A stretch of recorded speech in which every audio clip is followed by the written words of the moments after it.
experience sharing session, and we would like to know what are the experience they learned during this implementation of this project, prestigious project. And I know that they face a lot of problems, and I think they may not provide intervention and support they required. From the earlier, my colleague Mr. Puloli already said, from field preparation, sowing, everything, and up to that means farm to fork and also farm to fork. What are the steps they learned during their this implementation of this project, and the support from all the government institutions, from the Spices Board as well as other government institutions. They have to mention all that your support from where you received for implementation, and like pepper thresher, dryer, etc., like seed spice thresher, then what are the items of thresher? All the biocontrol agents, everything. They are also in kind. That means from Spices Board schemes, they are also supported, and altogether it come to an end, and the result is in dissemination stage. And I welcome Mr. Vinay Singh, National Project Manager and Food Security and Nutrition Expert FAO, to share his views and this overview and outcome of this project. Welcome. 3.5 years of rigorous implementations in the 4 states. So the main issue was the contamination issue across the spice value chain, especially focusing on microbial contaminations, aflatoxins, and that in the quality sensitive countries who are exporting from India. And that end up impacting the farmers' income, or also the impacting the exporter who are exporting to those countries. Because everything's like, if farmers are starting from production level, so if farmers doesn't know, there's the contamination start from the farm itself. So if you see the overall conceptual logical framework of this project is, like, first of all, engineering capacity building ecosystem is developing a standardized materials that is based on the international standards, good agriculture practices, good hygiene practices. Then also developing a pool of master trainers who further train the several farmers and the other value chain actors across the value chains.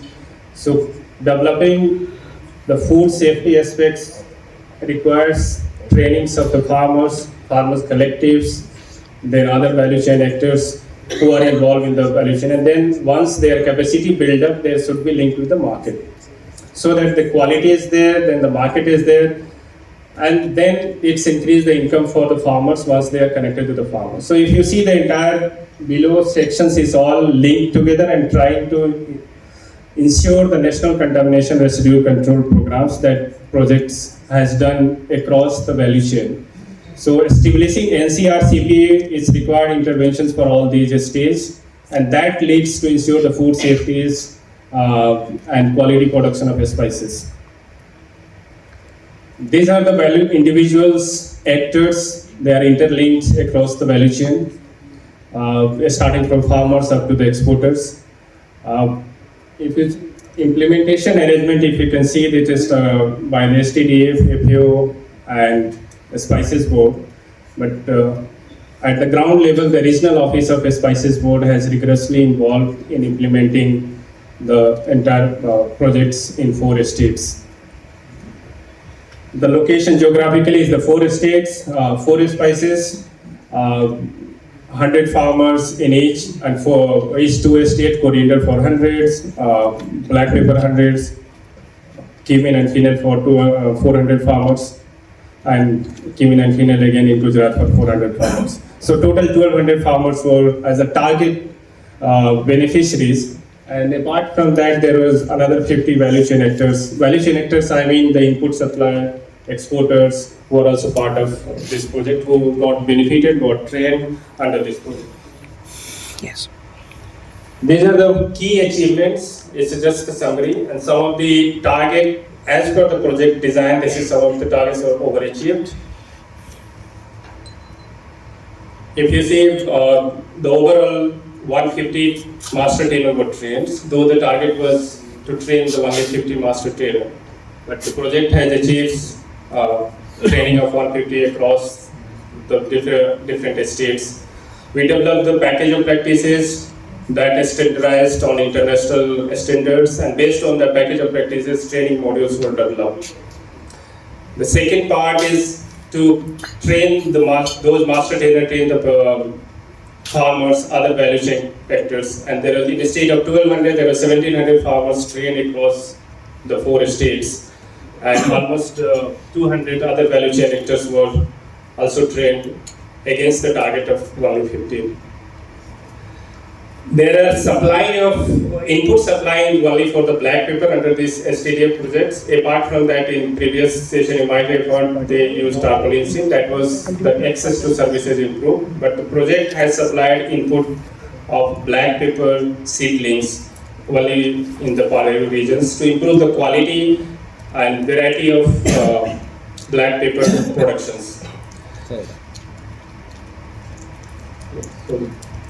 So third is the market linkage programs. There was though Spices Board is the regular programs, they do buyer-seller meets and all. This project introduced the buyback arrangement, that is new elements added to the buyer-seller meets that already being conducted by Spices Board. And there was series of buyer-seller meets to bring the exporters and FPOs together. And if you see the overall around 25 MOU and expression of interest were signed to make sure that the exporter will definitely buy the products from that FPOs, and also the FPO has assurance of they can get the better price if they associate with those buyers. And also they can follow the qualities what the exporter required as per the export market. Fourth one is National Contamination Residue Control Program implementations. Basically what the project has done, it tested the quality of spices from different project villages to test where the contamination is happening and where it needs to be focused. So there are, though we have not done the baseline of those, there are some innovations in terms of digital, in terms of street play. There are 60 videos, community videos were developed that you are seeing behind, it's running on the screen, and that was disseminated across, though it was started in the late, but its approach, we can see in the findings, it's how farmers are more, aware about those practices through the video disseminations. A street play also one of the unique area what we thought of, like having a classroom training has very limited reach. How to involve all of them, especially the women who are actually working in the field, but when we conduct the training, they are not part of the trainings. So there is a gap of transferring knowledge. So we did these innovations to include those women and others to be aware about good hygiene and good agriculture practices in spices. So end-line surveys done in last 2 months since it started in August, and now some key results has come that I am going to present in brief.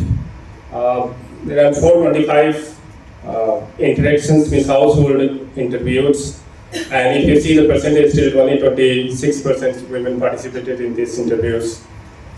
There are 90% respondents primarily engaged in the agriculture. Average land holding is vary from to 30 acres, and average agriculture land under spices 24 to 56%. Basically, this variation is because of the geographical area. If you talk about Rajasthan, Madhya Pradesh, Gujarat, there's a large land holding. And if you talk about ASR districts, there's only on an average 1.6 acre of land per individuals. But if you go in the Rajasthan, there is 14 acres of land. So why I'm saying it has implication. In the last slide, we can see how the income is connected to these productions and land holding. If you see this, the training methodology, which was the most effective one. So this was the recall from the respondents, and this 96% were reported the video dissemination was the most effective method, and they learned. followed by 76% on this use of paper or this one, because that would happen multiple times given the local languages. So the recall was there, they remembers more of those. Though the street play was just one time, but still it's hold the maximum retentions. It was not a continuous program, so only we did the one time street play across the 12 villages. 70% exposure visits, still the farmers went to the different estates, different processing units where they learn about processing, primary processing, and they got exposure to the knowledge and they implemented in their areas.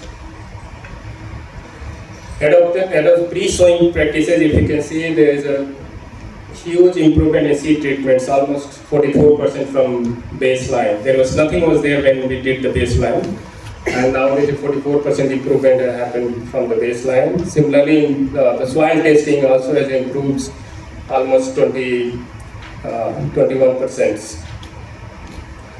Adoption of intercultural activities. Maximum improvement has happened in the IPM practices. Still, if you see, the organic adaptation is less because there are so many other challenges in adopting because of the low yields and all.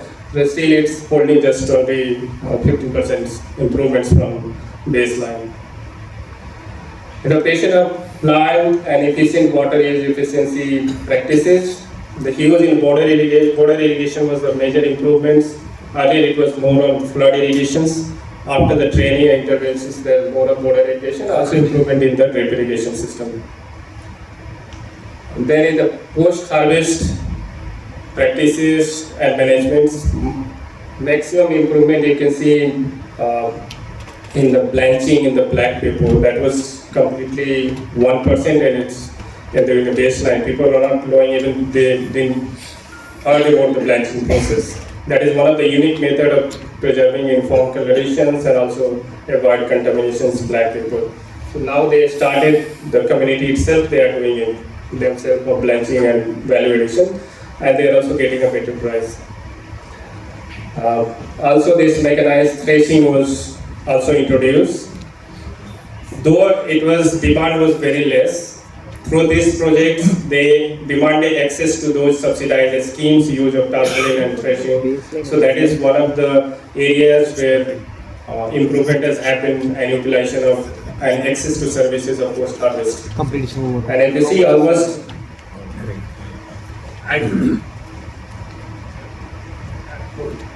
if you talk about the phytosanitary and sanitary issues across the spices, at least 83% of the respondents know one of these SPS practices. And maximum, if you can see, the hygiene and food safety is in the handling of the spices and also in the post-harvest.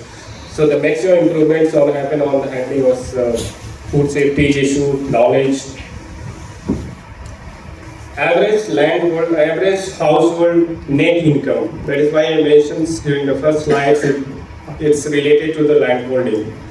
And maximum improvements again in the black pepper for individual farmers' income, almost to 46%. It was only 15% during the baseline.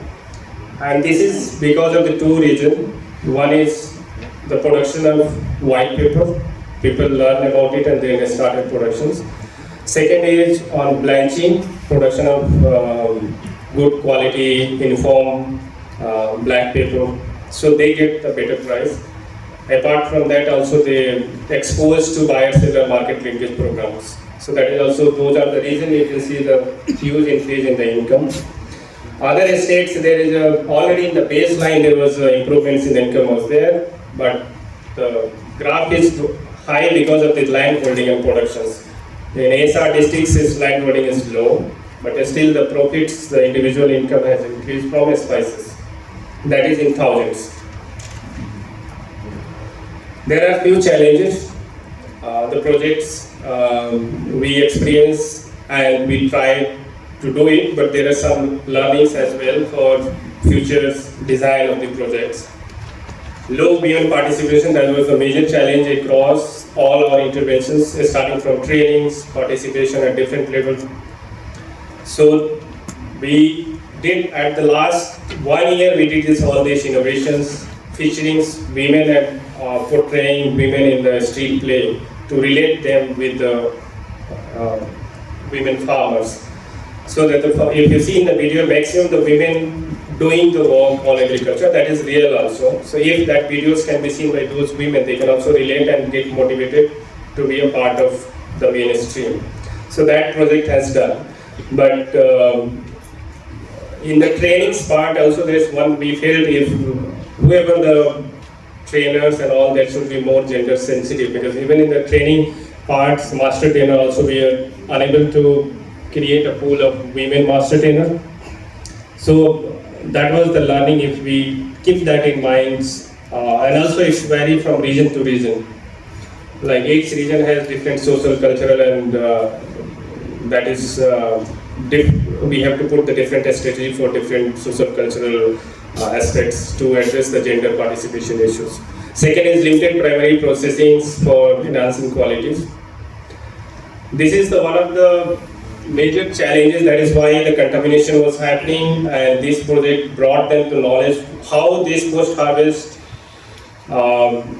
processing, primary processing importance. They got access to existing schemes of spices board.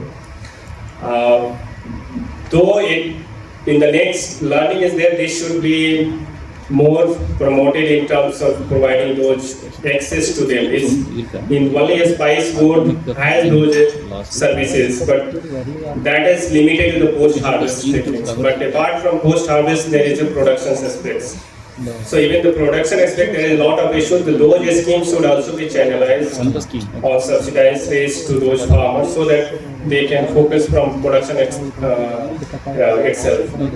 Third is slow transition the chemical to organic. That is the major challenge. This is because of the low yield, low income, and then establishing this buyback arrangement at one of the areas what we realized. Because of there is assurance from the exporter, if we follow those at least IPM or any practices, they will get better price, and they have signed an agreement to ensure that you will get the better price even like whatever the yield you are getting. So that was one of the mechanism we realized is effective. But this should be in the part of since the beginning itself to promote those buyback arrangements and bringing them together by since farmers are starting their practices when since pre-sowing stage itself. Fourth is the chemical, this climate change adversities. That is the major challenge, especially we felt in Gujarat region, where there is still the people end up using chemicals because of there is no options for them. Major challenges is there is no availability of bio inputs. We used to train the farmers use bio inputs, use IPM, but major challenge is where they can find it. Locally, nothing is available. Even they end up buying those with the local shop where the chemical for them is a doctor, is a shopkeeper. So whatever he will suggest, he will just put it. If we make them available those local inputs in the local markets, then this adaptation of those practices will happen. Only training will just not a solution. Since making availability of those inputs at local level is equally important. Low access to testing infrastructures. There is no lab as such where the farmers can go and test their produce, so that they can have a better negotiation with the exporter when they are selling the produce. You must have seen, and most of you have seen in APMC how the price decided in the agriculture produce market. They just saw the products and say that I can give you this much price. If APMC should have a testing facilities, farmers can get a better price, they can get their produce tested, and they can negotiate with the farmers at the same, because their buyers is also there, farmers is also standing, they can negotiate a better price. So that is the learnings we have, these 5 learnings. One of the major is if such intervention can continue for another 3 to 4 years, you can have a much impactful of all these interventions, and it should be promoted on larger scales. I tried to put it into some conceptualizing, and this last slides is the same ladders, there are different interventions that happen, trainings, certification, introduction of certifications scheme in depth, then institution capacity buildings in terms of how FPO can manage their day-to-day managements to deal with the inputs and to the outputs.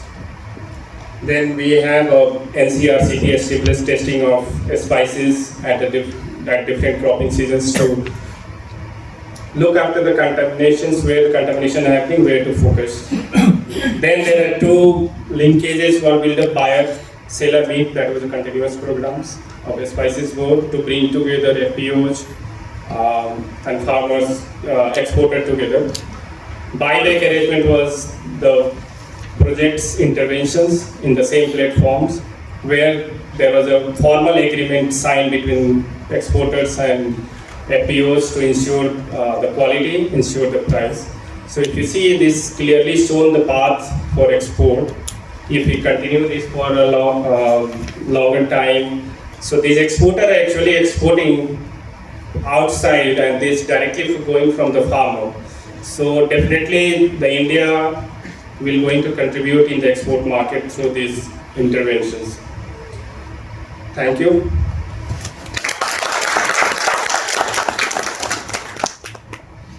Presentation, and now we will move on to the learning best practices and success stories from our team. And first I invite Ms. Vijeshna, Assistant Director Spices Board, and she is looking after Aquarium Padari region, Warangal and Andhra Pradesh. Over to Vijeshna. Premium, sir, 3 per kg premium. This hotel, okay. You have to, that saves your testing charges and your compliance issues.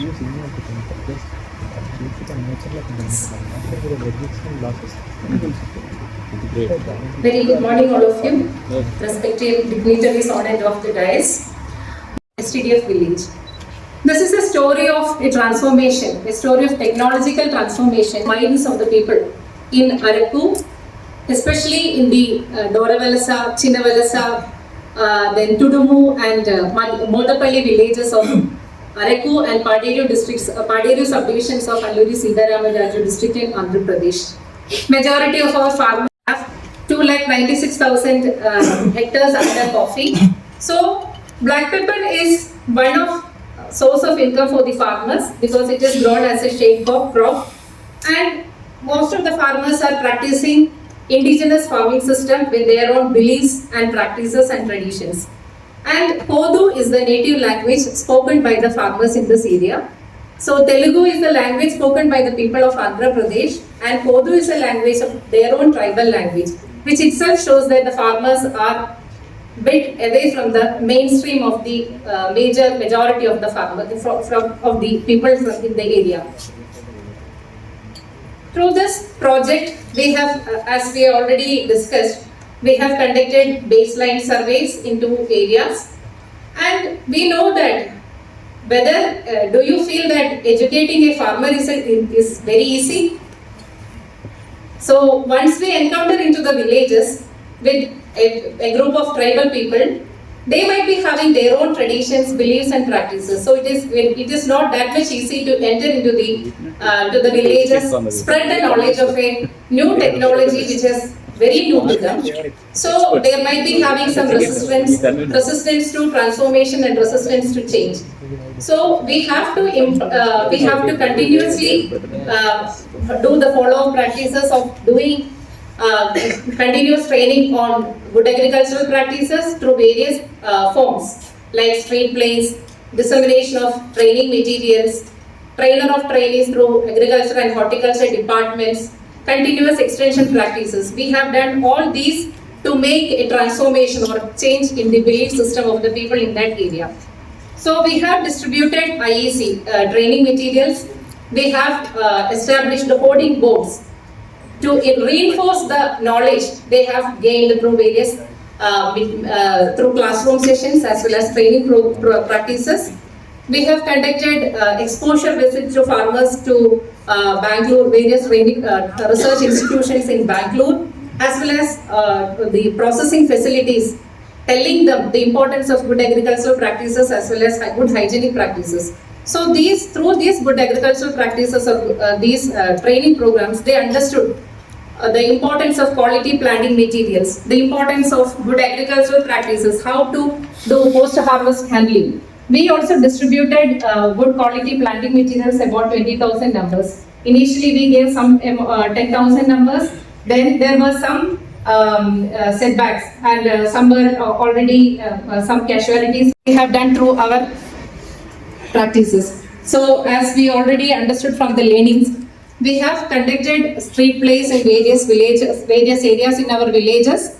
Through these villages, because our farmers are illiterate, so if we give any materials in the form of a board or a writing material, it is very difficult for them to understand by reading and all. So these street plays and digital video making sessions have helped them to understand what is the importance of including good agricultural practices. Then we supplied quality our post-harvest machinery such as pepper threshers, then our silpoline sheets, tarpaulin sheets, pepper cleaners, graders, etc. to the farmers.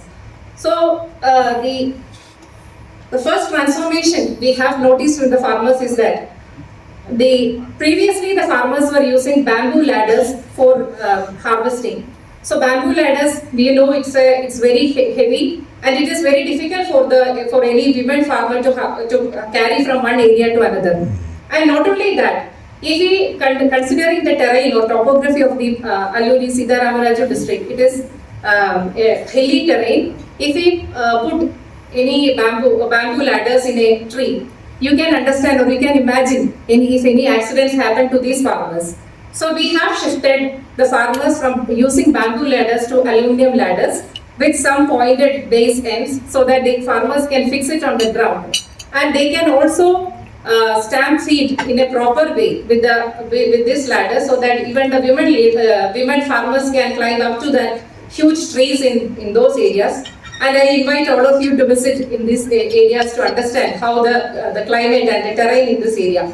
So it was easy for the farmers. That was the first transformation we have done. And our farmers were using legs for threshing. So we transformed because previously when we thresh the farm with our legs, it is totally unhygienic. And not only that, if we continuously thresh, so the health condition of especially the women farmers, they will start developing some skin infection, some cracks and all. So we made them aware of these health issues, and they transformed by themselves to shifting from pepper using legs or food to our pepper threshers. Then we also supplied our farmers on pepper cleaners, graders, and made them aware of litter weight, the importance of drying pepper at the correct or optimum moisture level.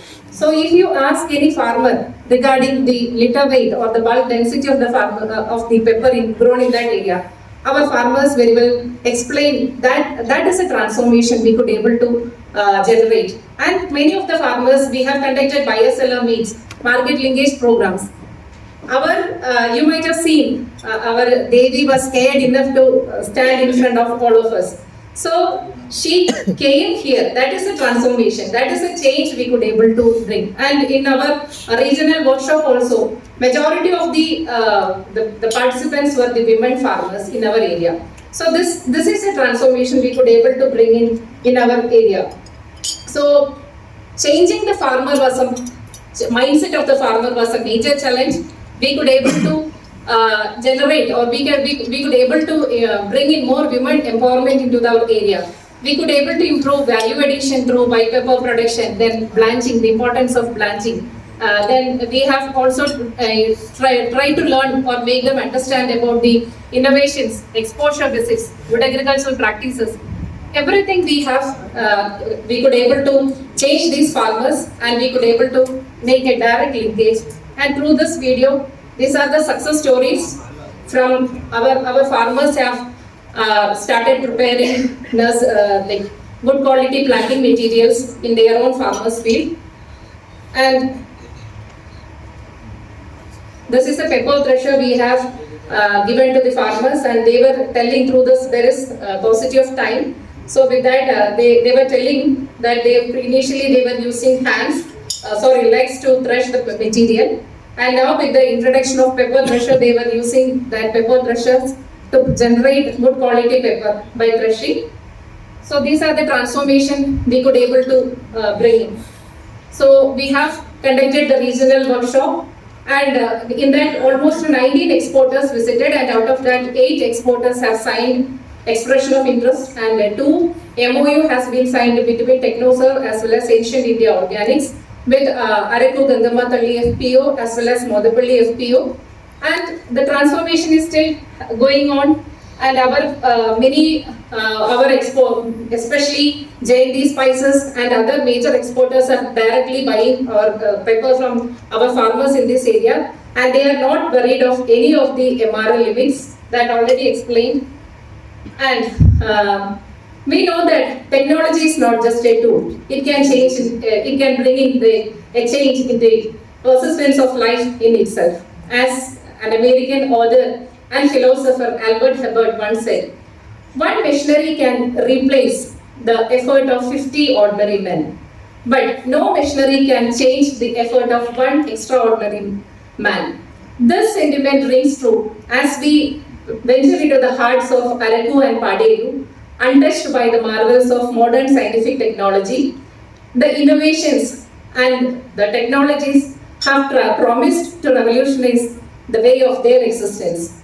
A new technology has been introduced for the first time in these villages. Their burdens are lifted and their mindset or their spirit soul. This marked the beginning of the dawn of a new horizon. So this extraordinary transformation heralds the beginning of a new game changer in their life, which they have never imagined so far. So thank you STDF, thank you FAO, and thank you Spices Board for this game changer in our farmers' life. Thank you.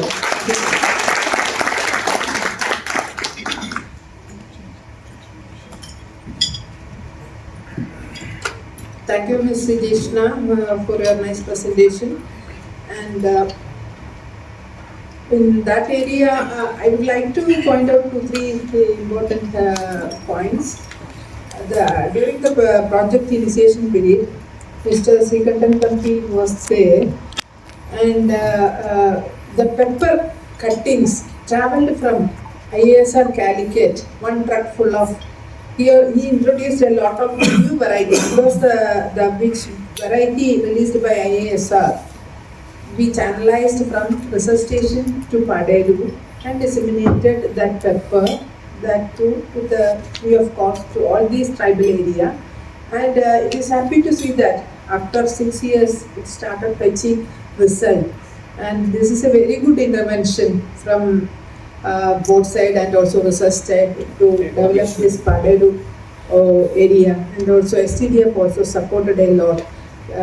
We selected that Paderu especially because of that, because we have to develop that tribal area into a very fruitful, that can be helpful for that community. So, and our team, that means Vijeshna is there, Kalyani Bodu from that area, she is working hard to implement this project, and thank you group for doing a better work. And now I invite Mr. Jugal Das, Deputy Director from our regional office Jodhpur, and he is handling that Jodhpur area there and Rajasthan. Please come forward for your special hearings.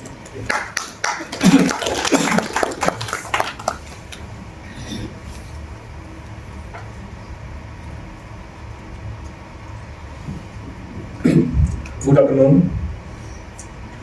Thank you, ma'am, for doing market access through capacity building and innovative interventions. So, context. In what context that this project has been implemented? That first of all, centered in 13 measures. I think you might be knowing that Indian spice export faces serious challenges from these issues. That and sanitary issues. This leads to many of our export rejections and repeat alert. So that is a major issue. And also quality concerns, the contamination with mycotoxin, microbial contamination, pesticide residue, field, then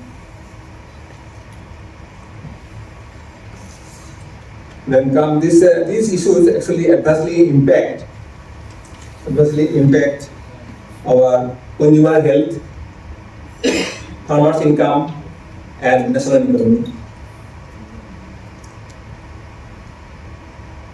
So that our objective, the expand export.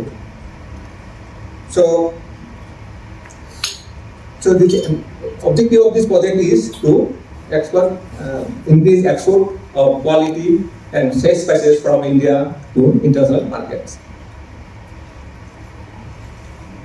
And also the food safety and consumer health. So this will ultimately lead to consumer health and food safety for domestic consumers and also international consumers. Then boosting incomes. Then the objective is to boost income from these small scale farmers for their better livelihood. Then target areas and crops that you might be knowing that in Rajasthan, Cumin and the same villages were selected in Haldi district, and Wetland and Lokuti village of Bio district were selected for Fennel. Then this Tekra village, these two villages are linked to one FPO called Mornoti Thermal Producer Company Limited. To make the project to effectively implement and also make it more easily implement, we can implement easily. So that's why we link these villages to one FPO. Then Bergland and Lotuti villages were linked to Joyataram Thermal Producer Company Limited. So for Texas, I see two villages, 200 farmers, and Bergland, Lotuti again 200 farmers.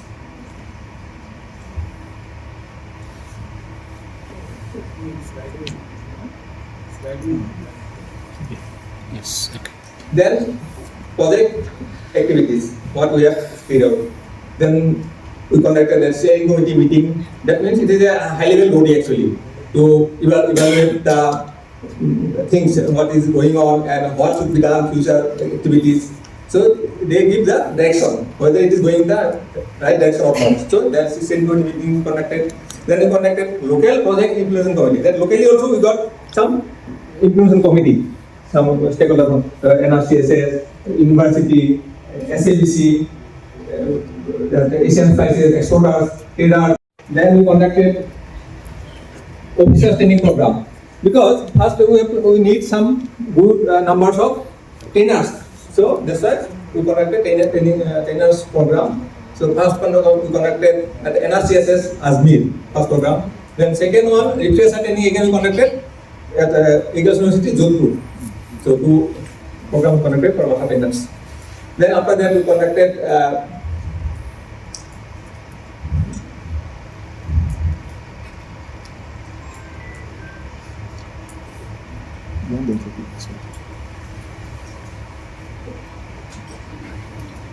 Then we conducted that trainings of officers on indicate certification. Because one of our FPO, the Jordan FPO, was selected by UCI, Quality Council of India, for their indicate certification program. So that also we conducted, and again we conducted that indicate certification program for the farmers. Farmers also we conducted, so that they are aware about what is organic certification, how they have to do maintain the records and all like that. So I think the certificate they will be getting within soon, within 1 or 2 days maybe they will be getting the organic indicate certification from UCI, the FPO.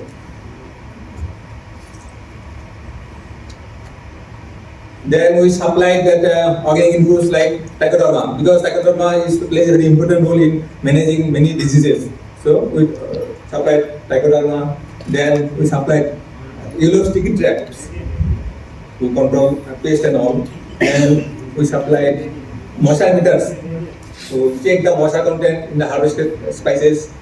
Then that we supplied from the STDF project. And from our spices also, separately we supplied ADP seeds, that tarpaulin seed, then spice tester to get the quality spices, quality and safe spices. We supplied these things. Then we conducted state plays. You can see the state plays conducted in 2 villages. So then we conducted some market linkage program in the field level also, and also in the main hub, like Jodhpur conducted, one BSN we conducted. Then we empowered under this project the WTO and FAO for getting so many of these things, that IE code, FSI license, MSCP code, NITI Aayog registration, then our license code certificate, the export license we got. So like that, we help them to get all these things.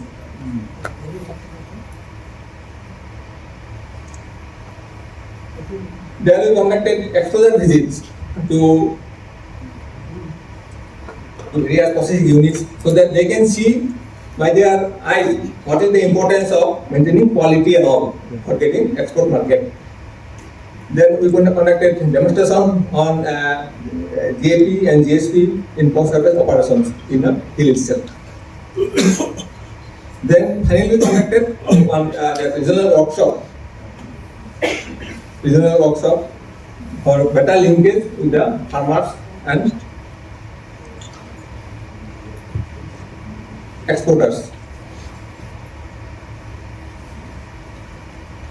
So some of our learnings from this project are like that inputs play a very vital role. Actually, if we only give the training, it may not be so effective. If we supply some inputs, then it becomes more effective. We found from this project. And so demonstration as effective tool. If we give some demonstration, then how to use these things, then it will create more interest among the farmers, and they will have some faith. Okay, this product gives this type of result and all. Then still play as an innovative idea. That created a lot of interest among the farmers. That still play. We have seen that people are very much interested, and many people attended, and we can cover more areas actually with district play, because more people, we can disseminate many ideas through district plays. And strategic intervention. The projects showed, suppose, how strategic intervention in the capacity building and market linkages can help in getting better result in from spice market and all.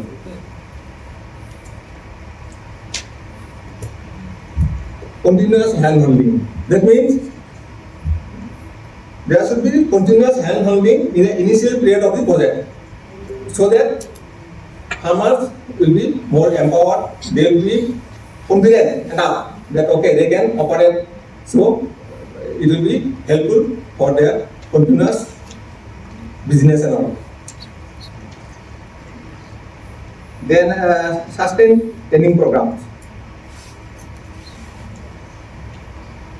Actually, there should be sustained training programs, not only 1 and 2, continuous, so that points and all will put in their mind and they will implement those things. So that's why sustained training programs are required to empower the farming community. Then empowerment for positive changes. We have seen that after empowerment and continuous training, their knowledge level has increased and their confidence has also improved. They have gone up their confidence level.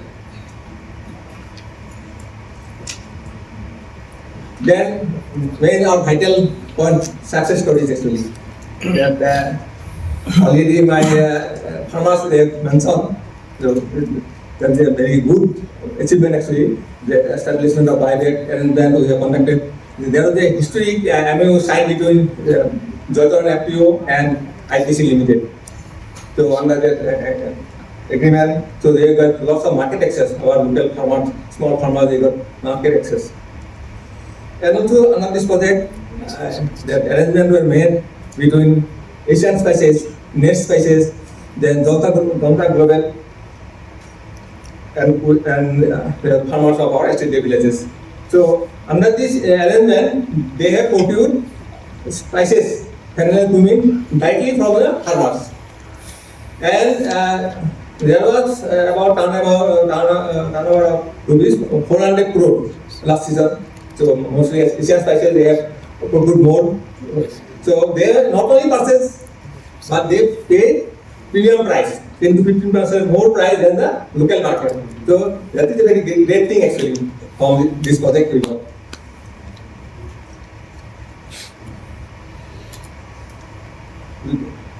You can see the face of our farmers, happy farmers. You can see the face of our happy farmers. So they are very much happy with these things. Then collaboration. Then after the success of this project, now many national and international organizations they are collaborating with FPO. They want to work with the FPO. That's a very great achievement also. And also recognition. Now they are getting recognition. Every day they are getting recognition from very remote institutes like that. And one more thing. Now after this successful implementation of this project, many FPOs of Rasa they are approaching Paisal Code. Please you work with us. After success. Every day we are getting requests. So I think it is a very great success in Rasa actually. So with this I want to thank you.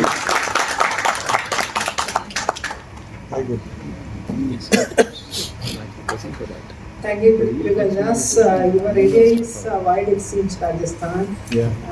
And the support from all the FPO group and also NRC Spices also, I mentioned here, thankfully. And I think in the last BSM we could be able to export 1,500 or to 2,000 metric ton of 400 to 500 crore. yeah, 400 rupees. That is in terms, that means success story from this region. And I think the same manner will continue further. And you already mentioned that more FPOs are coming forward. That is a good sign that they are getting. If the farmer is getting better price, automatically their next FPO will follow the same practice, and this will help to exporters. In full chain we can achieve, and exporters are ready. See, all of them are shaking their heads, and we will work for producing more IPM, Cumin and Coriander, everything in that area. And we invite, and you please disseminate this method to all the FPO. Yes. And that can be extended further. Give support, spice support schemes to FPO. Yeah, FPO centric. Our primary processing schemes should be FPO centric, so that will be helpful. So this I now invite Ms. Bharat Purare, Scientist Spices Board, Regional Office, Pune, Madhya Pradesh, to share his experience.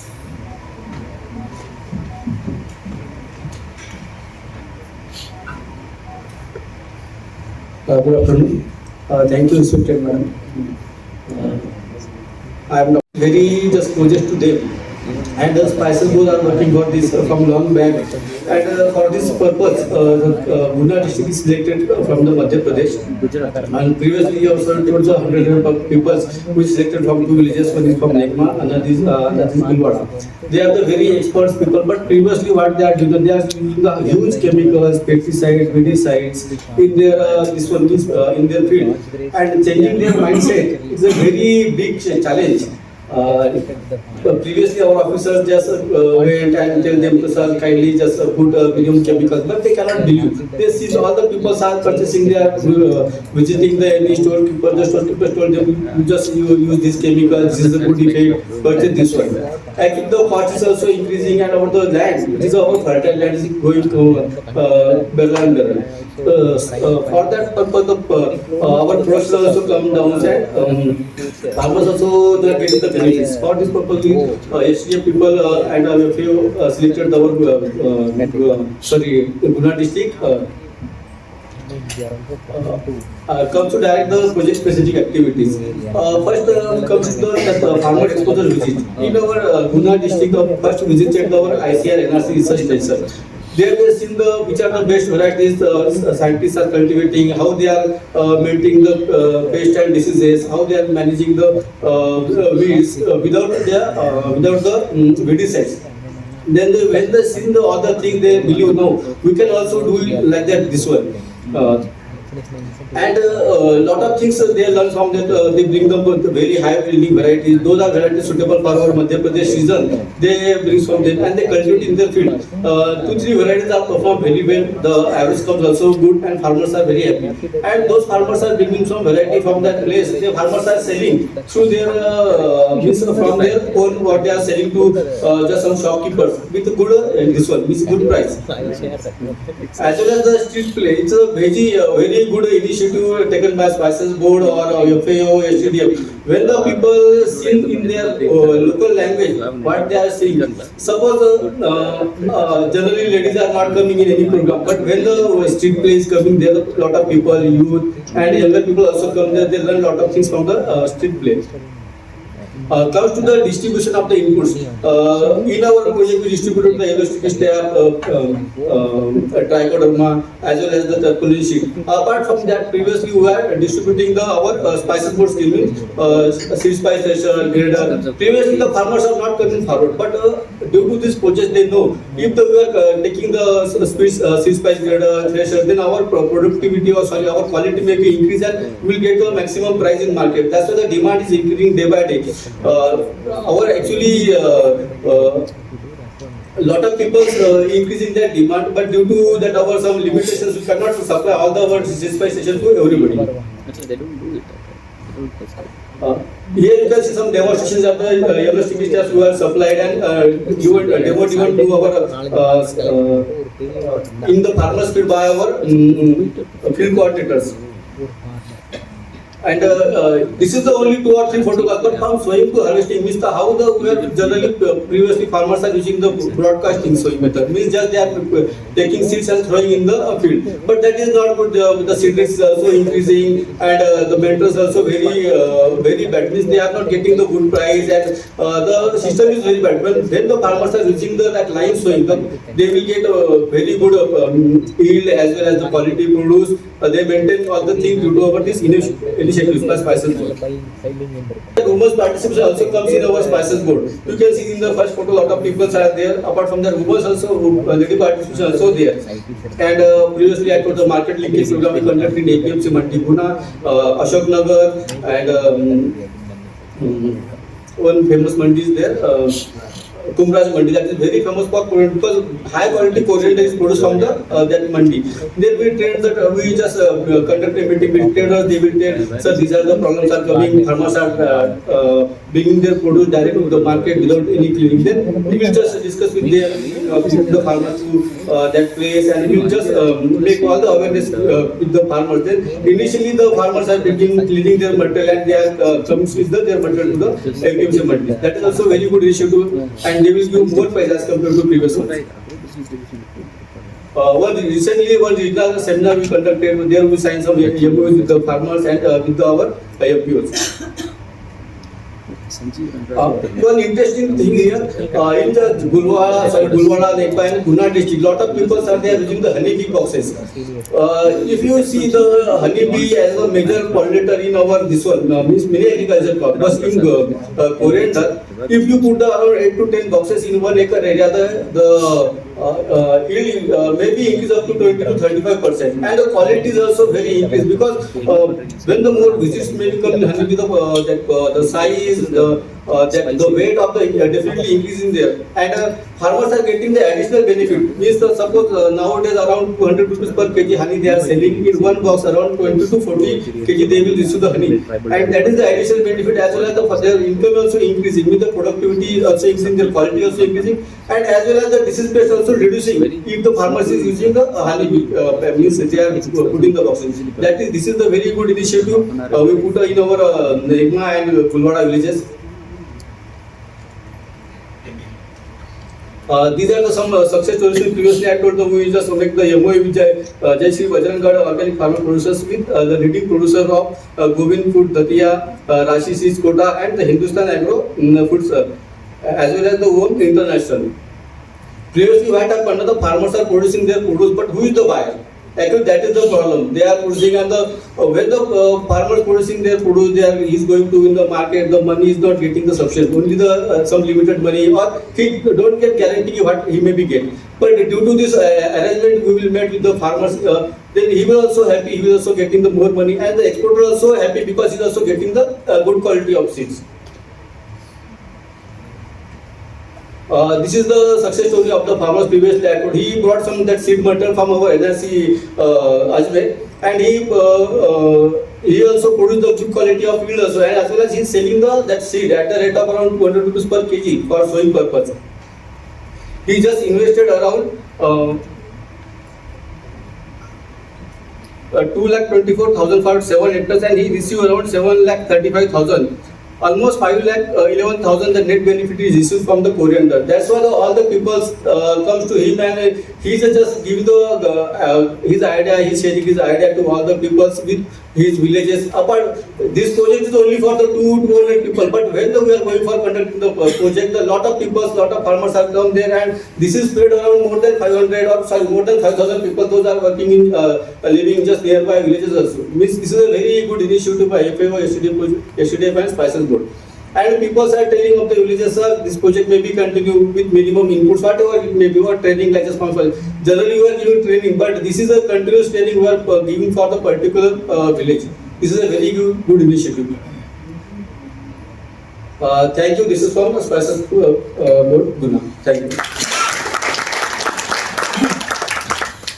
Thank you, Dr. Gurade. And from your presentation, one thing we noticed that the introduction of honeybee, and it increased the pollinator, and I think the production also will increase little bit, and also the farmers are getting double income. Yeah. It is good that the introduction of honeybees in the Around 20-30% that production is increasing, as well Yeah. as distribution also comes down, and Exactly. he is getting additional benefit. Means 200. Honeybees. That honey price is around 200 rupees. In one box around 30 to 40 kg he is getting additional. That is good, and it is a success story, and also benefited the farmer by increasing their income. And now I invite Sapna Pandey, Deputy Director, Regional Office, Pune, to share his experience. They are getting that value. Oh, they do not invest at all? No, nothing. Other agencies இருக்கிறாங்க.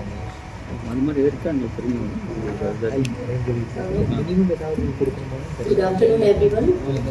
First of all, thank you, ma'am, for giving me this opportunity to safe and high quality spices for export purpose. So we wanted to increase the export of safe and high quality spices from India.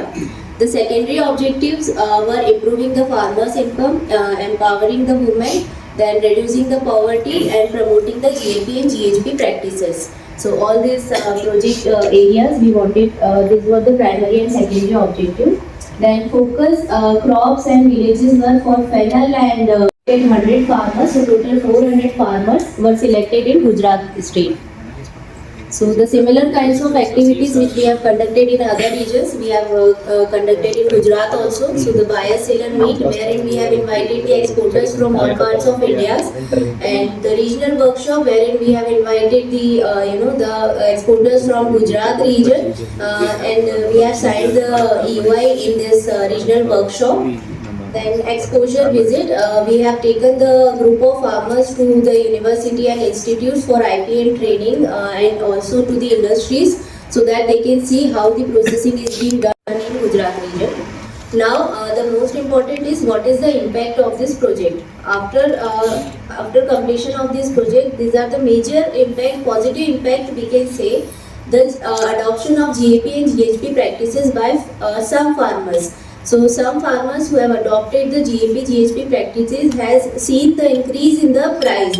They are getting the better price from the farmers. Even the exporters from other states are also visiting their field and buying directly from them. So they are getting better price, maybe around 15 to 25% we can say they are getting better price compared to APMC price.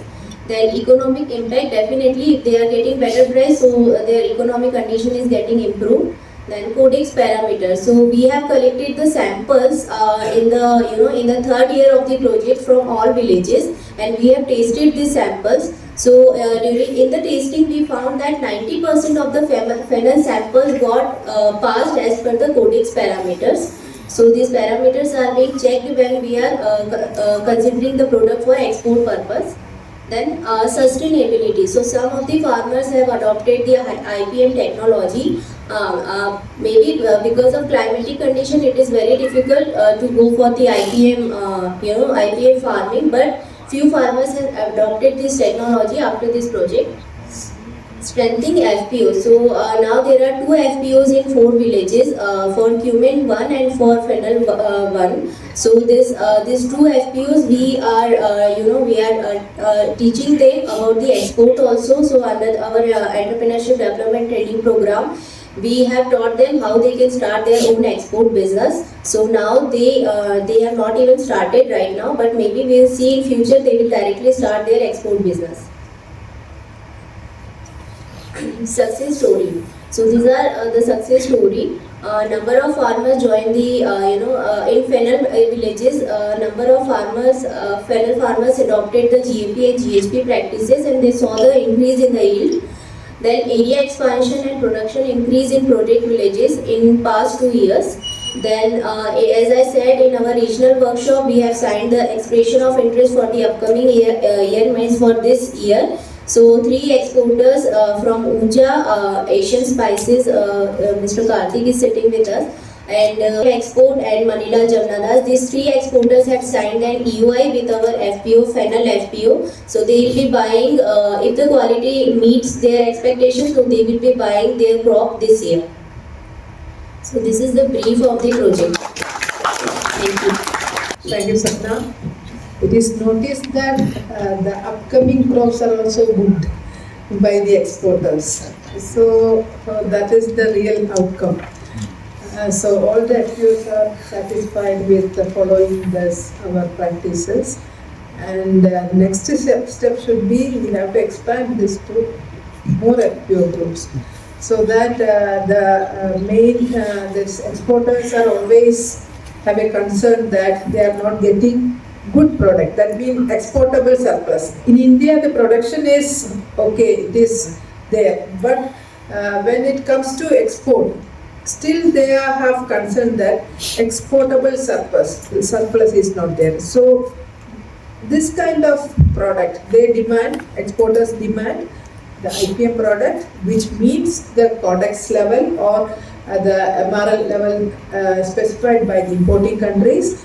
So with the limited manpower and limited resources, we could able to concentrate in this 4 area, and with the collaboration with the state agricultural universities, state departments, research institutions, we can expand it further, and at least not for export, in domestic market also this type of good product, safe and good product will be there to consume, and it will protect the health of human being, and also for even this I am happy that this pollinators, increasing the pollinator means there the lot of pesticide is low. That is a clear-cut indication. So like that, if we are reducing the lot of pesticide, it is useful for soil, then human beings and other microbes everywhere. So sustainability can be maintained, and sustainable production of this food safe spices will be a value for farmers as well as whole value chain. and thereby we can also increase our export target. With this, now the floor is open for question and answer session. I invite all the participants who are gathered here, that means delegates from various institutions and exporter funds are there, farming FPOs are there. If they want to ask any question with the team, this floor is open and it will be for 10 minutes.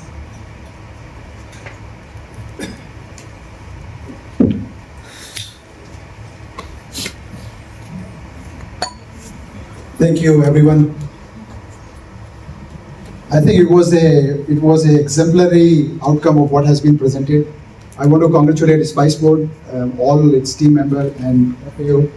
It's a remarkable work that you've seen. First time I've seen the board actually has who are exporting this material. Is there a way that through Spice Board, because we don't know when the next STDF will come, and Commerce Ministry is also here. Is there a way that some resources can be allocated through Spice Board of India, so that our momentum can continue and scalability is achieved in the future? Thank you.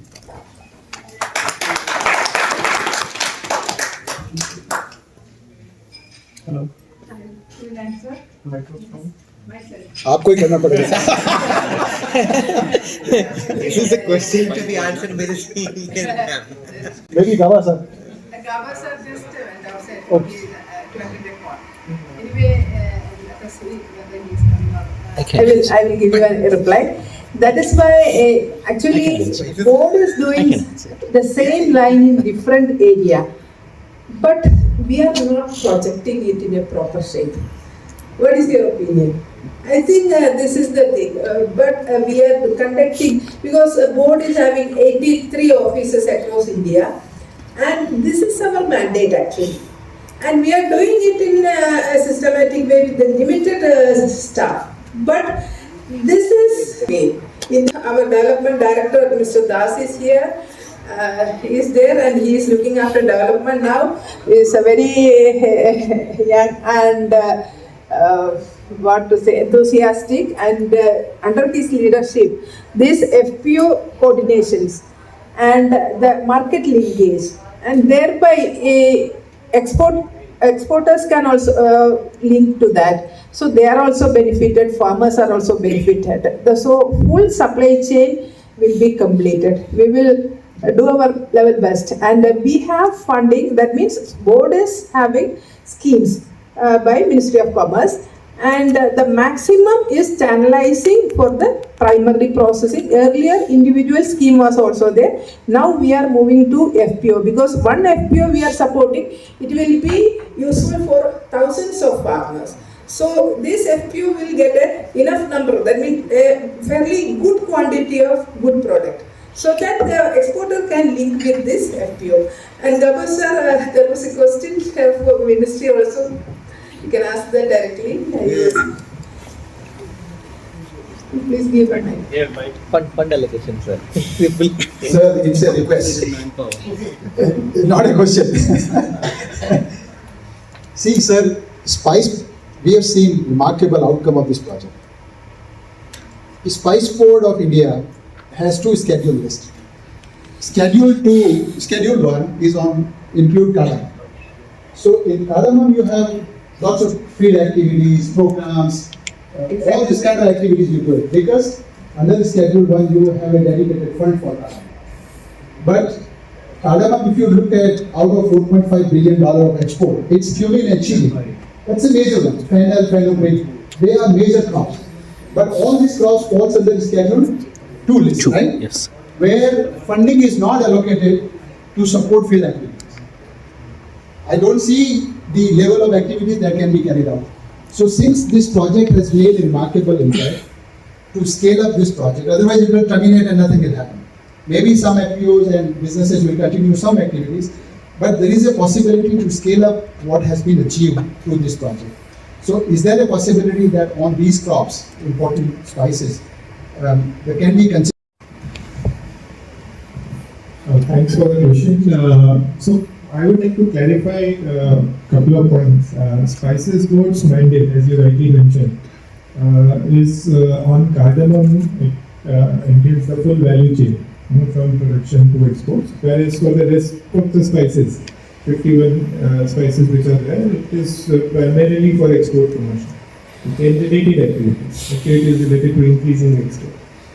Having said that, it does carry out interventions in other spices also in terms of improving post-harvest quality and in terms of certifications, in terms of supporting even producers in order to make sure that we have exportable surplus in place and we are able to export, promote exports of all the spices.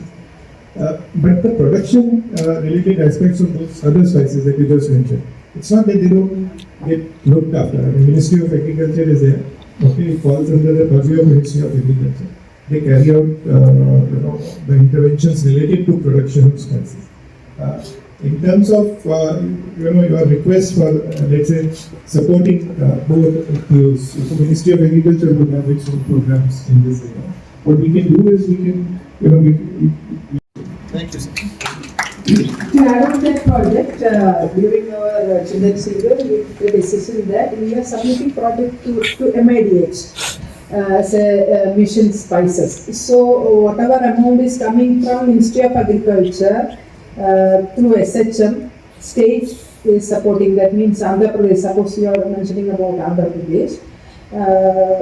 Board is submitted. I think the proposal is almost ready, and board is submitting proposal, and whatever the fund is available through that means through Agriculture Department also, MIDH, that also we are implementing for other than cardamom from quality, that means post harvest onwards. So the cultivation aspect is looking after by State Agriculture University and Ministry of Agriculture, but from post harvest and marketing part, board is taking care.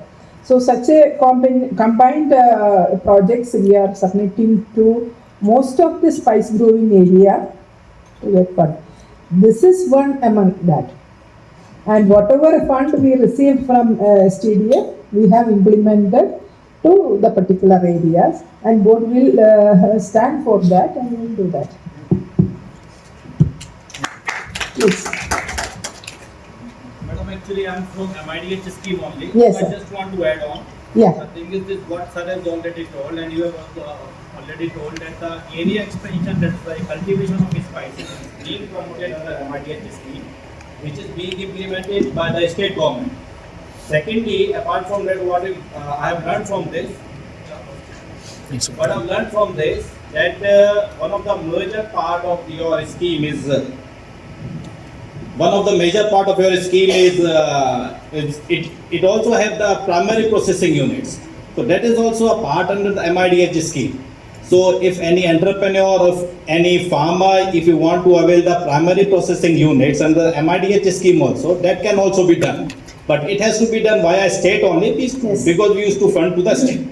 That's fine. Thank you. Exactly.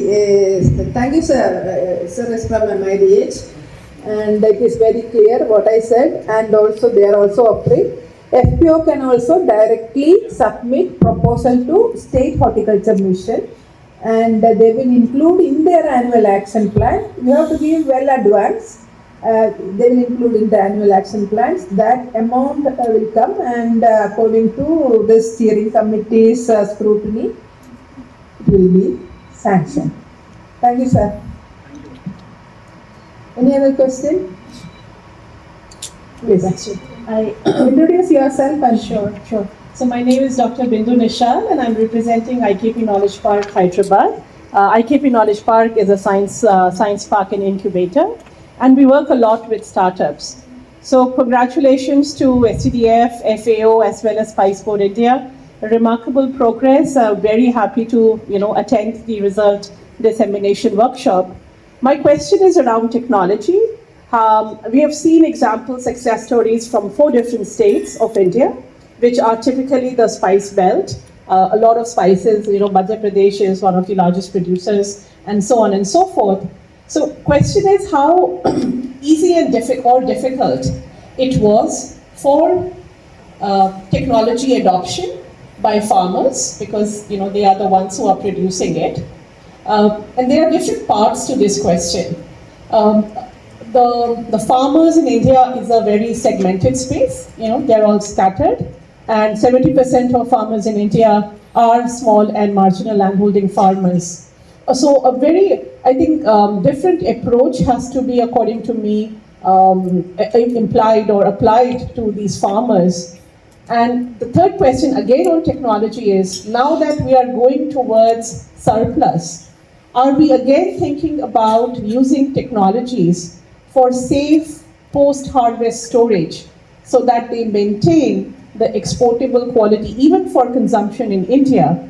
Are you thinking about, in the 4 states that we've heard today, are you thinking about technologies that can be implemented which will make sure or ensure that there are no toxins, there's no fungus, they are stored as they should be? So any thoughts on that from any one of you? Thank you.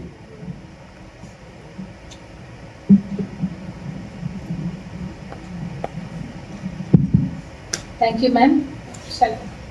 So first thing is the transfer of technology is very difficult, because whenever we go to one village and transfer something including quality, because we mainly concentrate, Spices Board mainly concentrate on quality improvement training programs.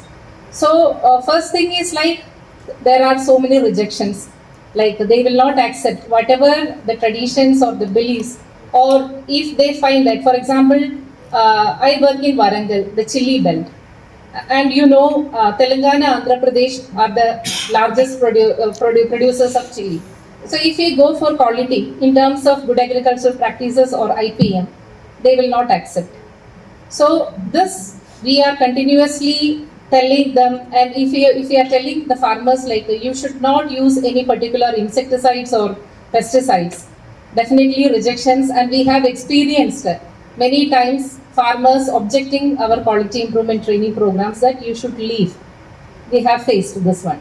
So there are in terms of adoptions, if the farmer is finding initially we need to give, or we have to show them some success stories, or we should make them believe first, then only the adoption will happen. Otherwise, we are just telling that there are technologies are available, they will not adopt. So, for example, in the case of biocontrol agents, this year we have a scheme called capacity building on supply of biocontrol agents through a clean and safe spice program. So, through that we are linking the FPOs. We are promoting the farmers use biocontrol agents through a particular scheme. We will promote by giving the FPO some amount for the supply of biocontrol agents.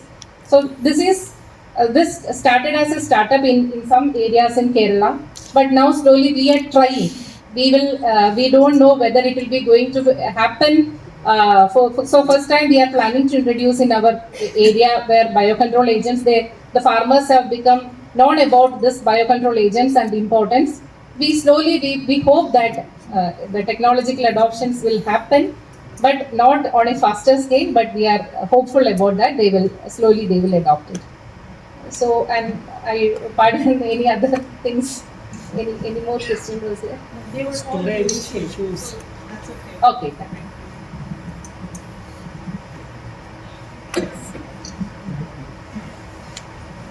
Hello. Ma'am, my questions to Spice Board. Hemendra Singh from FPO Jetara.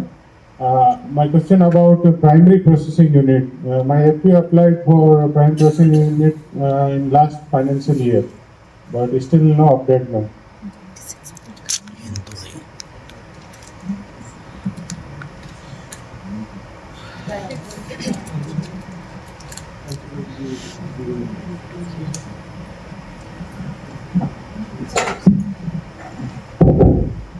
That is specifically related to Spices Board scheme implementation, and you can discuss with the Director Development who is sitting in front of you, and we will see what are the problems that you are facing, and we will sort it out.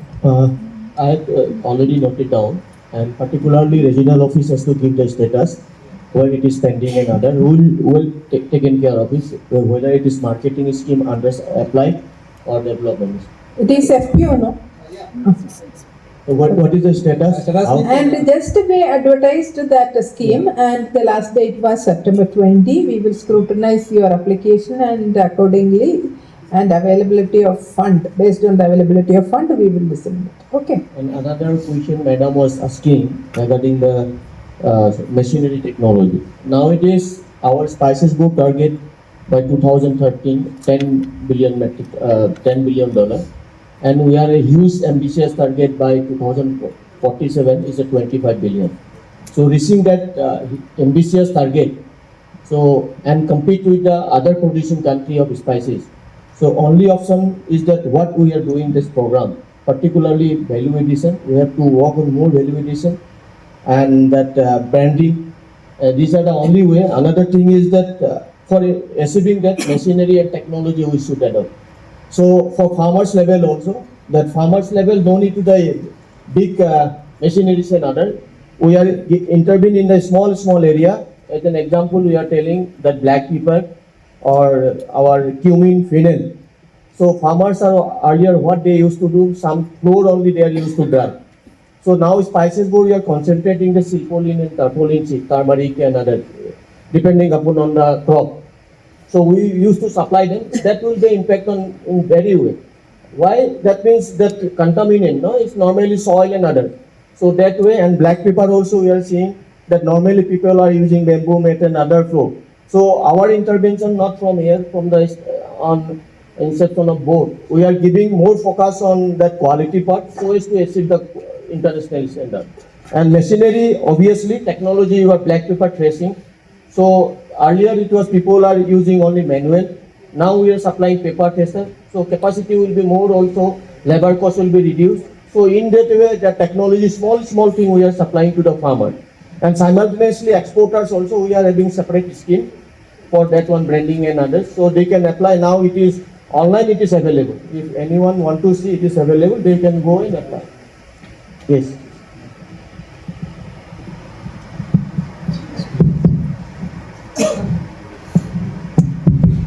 Hello everyone, my name is Dr. Poonam Pandey and I work with McCormick and Company, which is one of the world's #1 largest company for the spices and herbs. So my question to the panelists and to the spices board is, as we are working a lot in the quality issues and infrastructure, then technological adoption, what are the plan from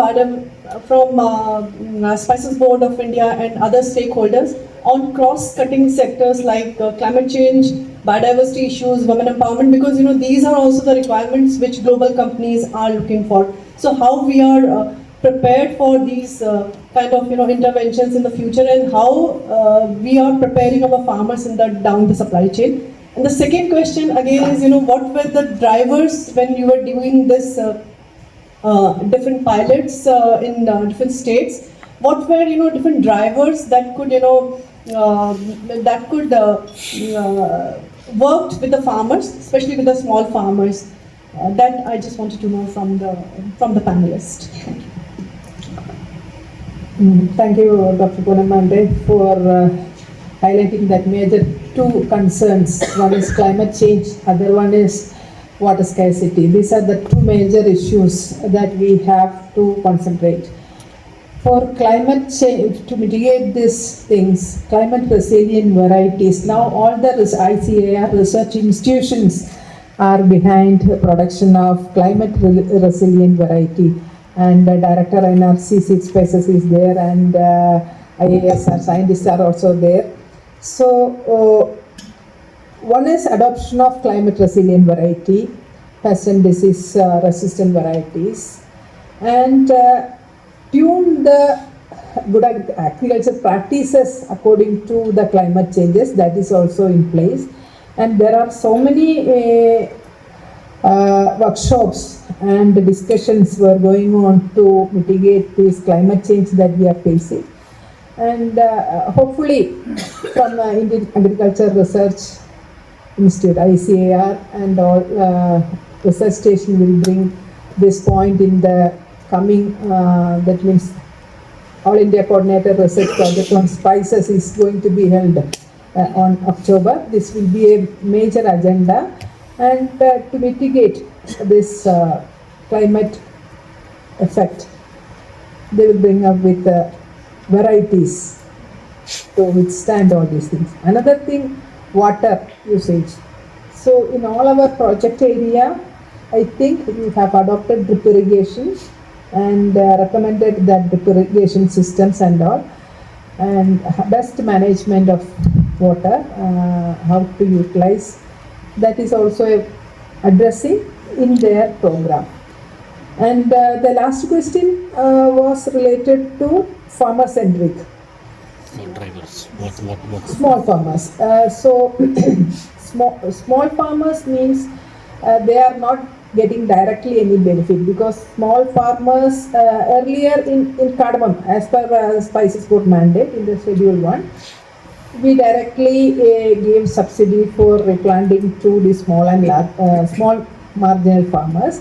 But when coming to other crops other than cardamom, that is why board is promoting FPO formation. We are educating the small farmers to come under an umbrella of FPO, so that they can benefit the schemes which we are transferring to FPO. That is the method that board adopted. Otherwise, they will not get any direct benefit from Spices Board scheme. But through Agriculture Department, State Agriculture University, SHM is providing a lot of benefit for them. Even insurance are also there for Pradhan Mantri Fasal Bima Yojana is there for to protect their crop and seed designation and irrigation facility. Everything is implemented through SHM, and whatever the post harvest, we are trying to help them through our FPO. Good afternoon, this is Karthik from Asian Spices. I congratulate FAO, Spice Board, STDF, and all FPO entire team as you have put a tremendous effort in strengthening the spice value chain. Thank you all team. So far we have made a remarkable progress. Further, from your point of view, as we have deeply rooted with the FAOs and other farmers, still, where do you find the gap still exists, and further where we need to strengthen to make this project further improvised and beneficial and sustainable in the coming years? What is your observation and what is your plan?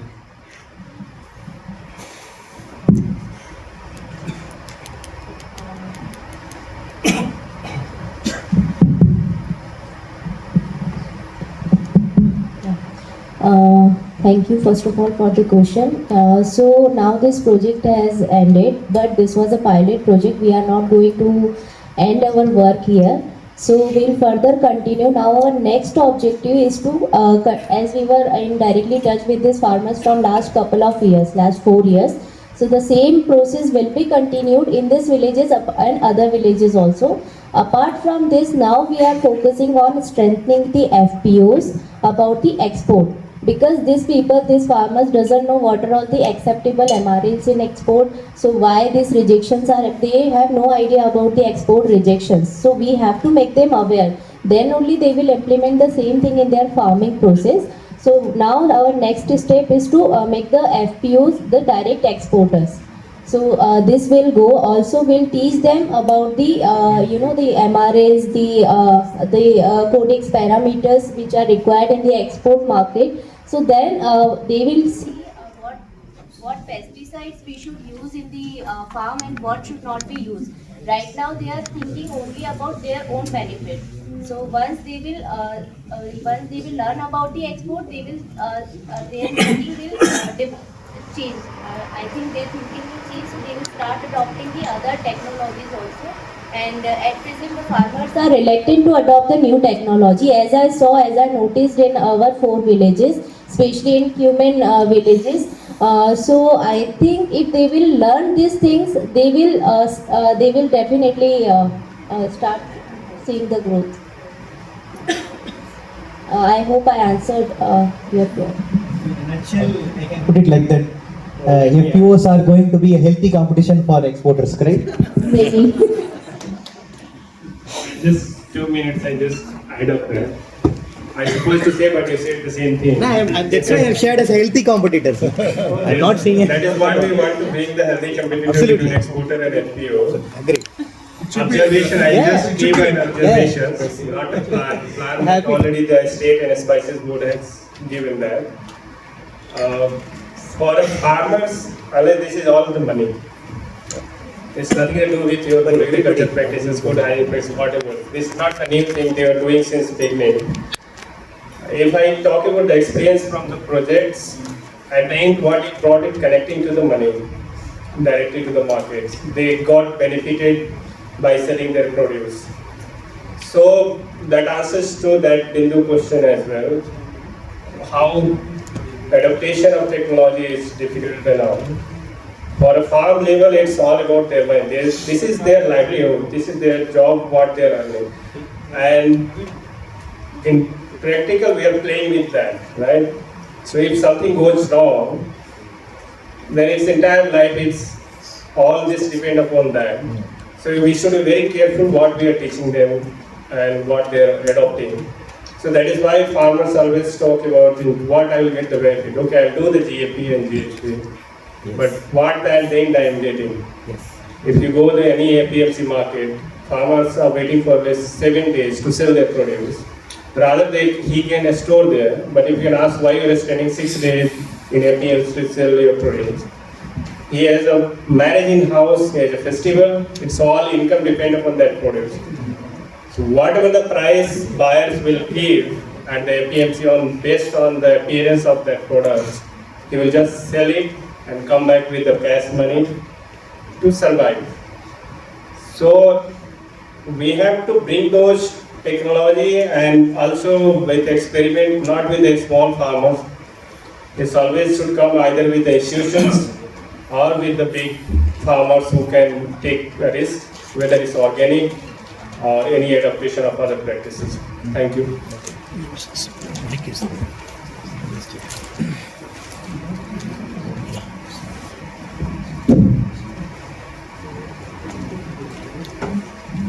Yeah, good afternoon friends. I'm Vinay Bharadwaj. Presently I'm Director at the National Research Center at Seed Spices Ajmer. I know this humble beginning and the kind of outcomes which we have just witnessed is a beginning, and I hope there are many things still to be achieved. So I must congratulate the entire team of this Spice Board of India, STDF and FAO and all. But then my point here is that we are many stakeholders at the moment in this house. ICR is one of them, Spice Board is one of them. Then for like promotion of exports of spices, many agencies are involved, and my like submission is very pertinent at the moment because many of them are here also. So when there are many, like EIC is one, FSSAI is one, then APEDA is one, Spice Board is one, then DPPQS is one. Whenever we are importing the material, there is one agency through which we import. Then because the people from Ministry of Commerce are also there, my submission is why not to give a recommendation from this that there should be a single window for promotion of export of spices, and this plausible like this delivery or possible this role should be given to Spice Board of India. This could be something like a recommendation. If we give from the culmination of this project, there should be some recommendation like that. There should be a single window, and that could be one of them, and Spice Board could be for that. Just a suggestion from my side.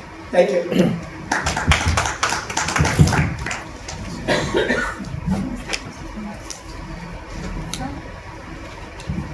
Good morning everyone. Myself Harsha KN. I'm working as a scientist with Spices Board. So this question is not particularly for the panelist.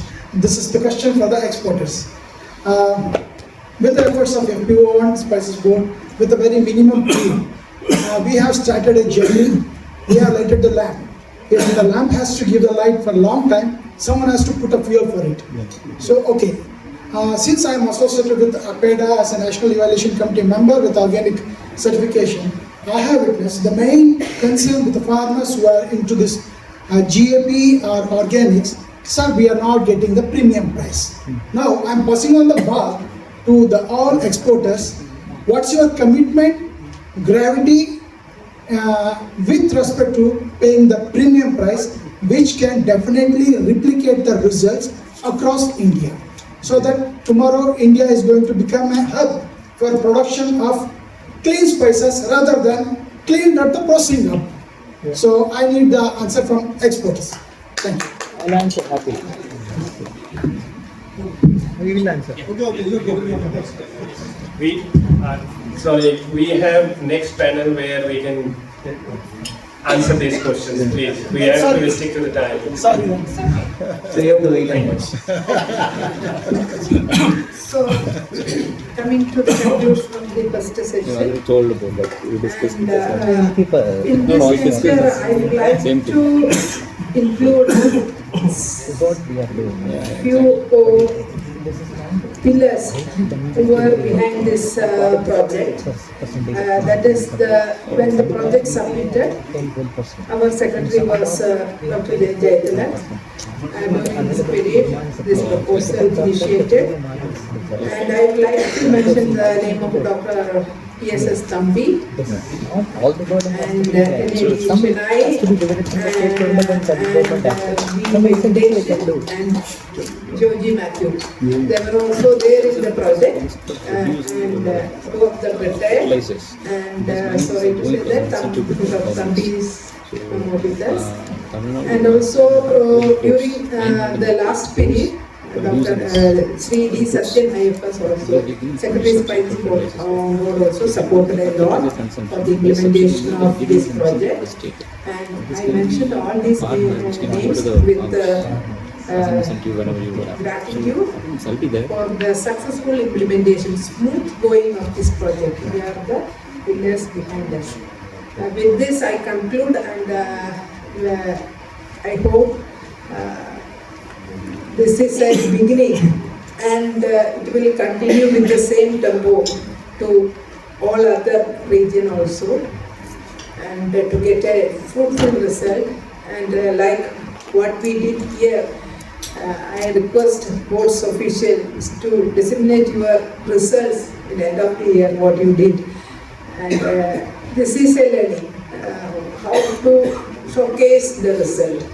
So with this I conclude, and I thanks all the panelists and our official and Mr. Vinay being with us, and all the, and two more. I would like to mention here the name of Mr. Konda Chava. He is here, Konda Chava. And also Mr. Tomio Shichiri from FAO. He was the FAO representative previously when the project initiated. I would like to mention these two names also here. With this I conclude. Thank you so much for being with us and have a fruitful interaction, and thank you my colleagues and Mr. Vinay once again to all of you.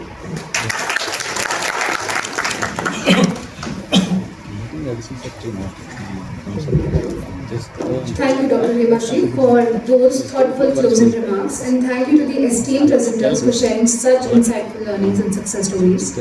I would now request Dr. Hemashi to present a token of appreciation to the presenters.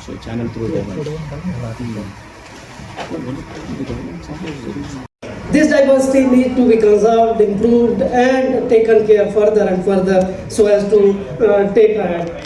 Friends, as Madam told, I am Vinay Bharadwaj. I am presently the director of one of the ICR Institute is on seed spices, and this particular institute works on 10 major seed spices particularly. They are cumin, coriander, fennel, fenugreek, nigella, ajwain, celery, and two or more of them. So, what exactly this institute does, it has got almost the largest repository as far as germplasm is concerned. Almost 500 different genotypes we have conserved, and the ICR, which is like one of the constituent to which we belong, has given this responsibility to conserve this biodiversity in the form of the community. They know how severe they are, and once they are there, only whole crop is wiped out. So we have even given the solutions to these causes also. The resistant varieties are there, but unfortunately we could cater only the need of only, I hope, 30 or 40 of different firms which have signed the MOUs, and the seeds are taken by them from our institutions, but still many are can be taken, and the MOUs can be signed by different companies, and the quality seed, what we call TFL or breeder seed, can be produced through these organizations. Besides that, there are few other things which my farmer friends and other can take from our institution, like we have developed the pesticide-free production technique, not only by using only trichoderma and all. It's a technique wherein we use almost 14 different bioformulations and botanicals at different 4 or 5 different growth stages. So friends can come, and we have already implemented through Bhagirath Chaudhary ji and through other agencies to different people, but then this country is huge and the farmers are many. We cannot reach to each and everybody, so this particular technique is right, good enough, and can be taken by the farmers to the end stakeholders.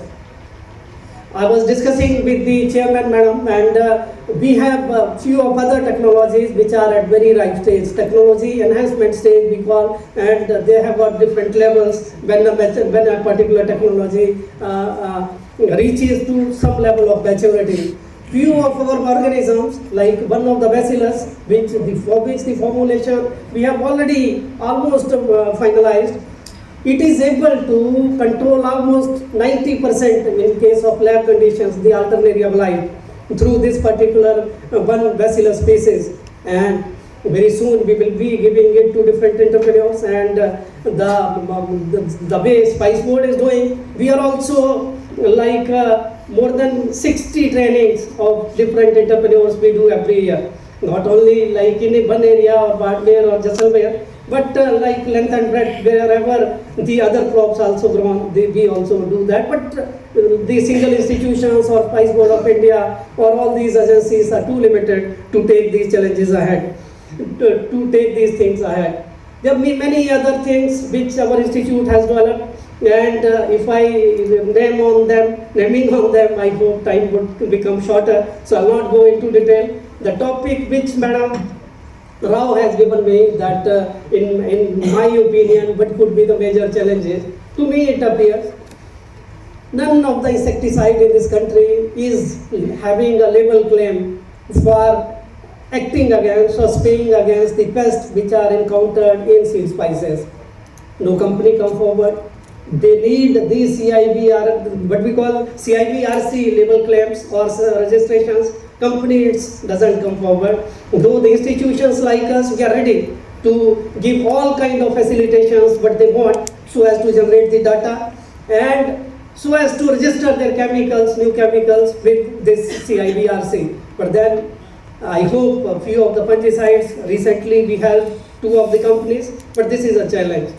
Why? Because if these export rejections are coming in underway, then the chemicals must be there with the farmers, whom they can spray, apply, and they can see that the residuals and all those issues are not there. But then companies are not coming forward for this purpose. Different algorithms so as to see how well app kind of thing could be developed for its forecasting, and it's almost ready now. We can very well predict the alternaria of light almost 5 to 7 days before this onslaught, and it will decrease. I hope people who knows the applicability and uses of such kind of apps, they might be knowing there is one app which is called Indo-Blight-Cast, which acted so well in this country against late flight of potato that almost, if we were spraying almost 12 different sprays in a season of 90 days, they have reduced to almost 4 or 5 because of that particular application or that particular app.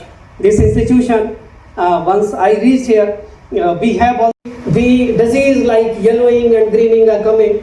When we identified this particular disease, it's a viral disease spread by few of the vectors, and how to control them is not that easy.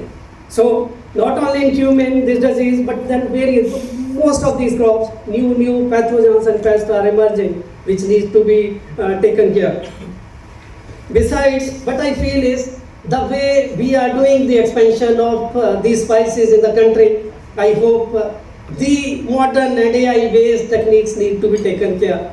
Why? Because there are the ways and methods which are GI-based methods, and we have done it earlier also. So those kind of tools and techniques need to be taken care, so that the horizontal expansion of these spices, because these spices are very, very important, because my friends were telling that the cost benefit ratio they are having is more than 1:5 to 1:6 times than the other crops, whatever they give. Therefore, the expansion and for the this is the need of the country, that they must be expanded for better remuneration in the country. Friends, I know that the kind of grants, the money they are given to research organizations, they are meager, not much.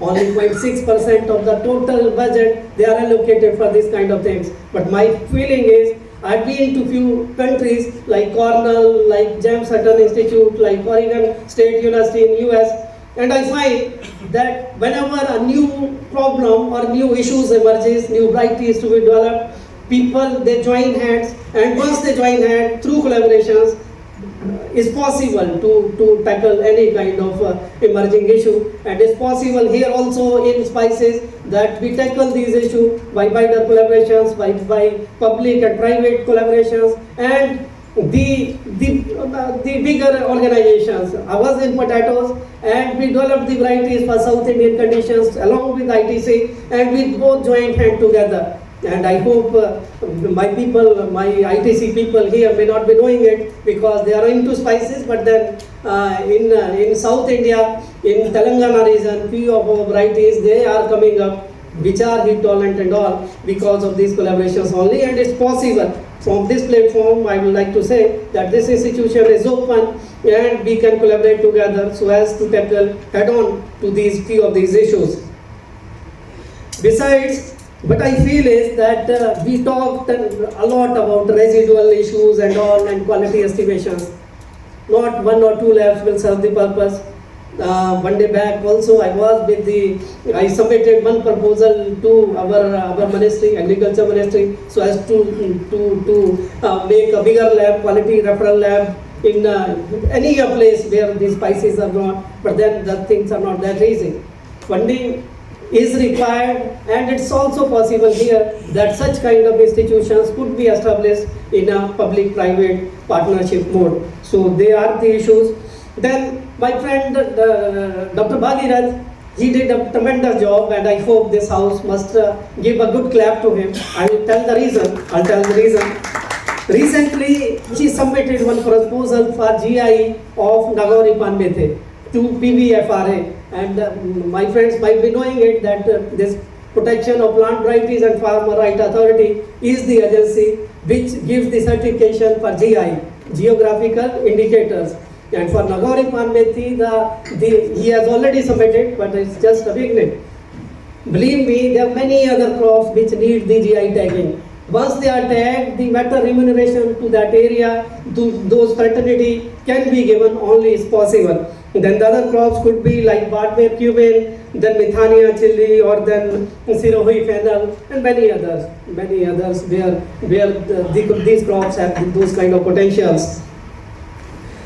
I hope there are many other problems, but then time is less, and my panelists also need to speak many of these issues. So thank you very much for listening to me, but then I'm open for further discussions and all if they are there. Thank you.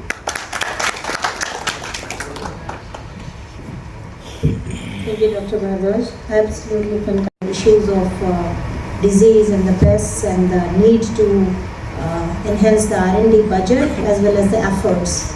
And that has to happen on all accounts, not only from the R&D organization, but also from the industry to come forward and give this solutions shape and take them to the market and implementation. So now I invite our next esteemed speaker, Mr. Menon.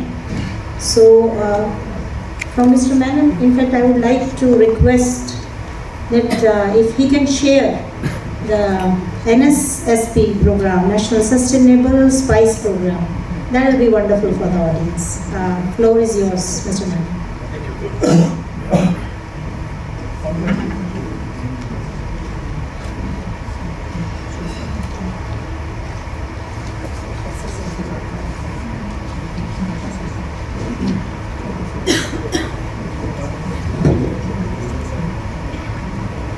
Good afternoon, everyone. Now, before I start talking about the program that we are running at the World Spice Organization, I'd like to take this opportunity to thank STDF, FAO and the Spices Board for giving us this opportunity to speak here and for inviting us. Decided to promote the World Spice Organization and with the objectives of looking into food safety and sustainability in the spice sector. That is how WSO came up. And at that time, we were catering to the interests of our members, who are basically exporters. And we conducted a number of training programs in various spice growing areas, and with the idea of imparting knowledge and creating awareness about the food safety issues that were being faced by the industry. Then, as we went along, we realized that only 15% of the production of India was being exported, and 85% was being consumed in the domestic market. And that was leading and resulting in not all that great an impact about food safety issues, amongst the farming community. So we took this decision in sometime 2016-17 to establish the National Sustainable Spice Program, which is a pan-India program covering the major spice growing states and some of the major spices. So, of course, at that time, as you all know, the pandemic hit us and we had to go slow on that program. So over the last 2 years, we've been fairly active and we have been concentrating and working with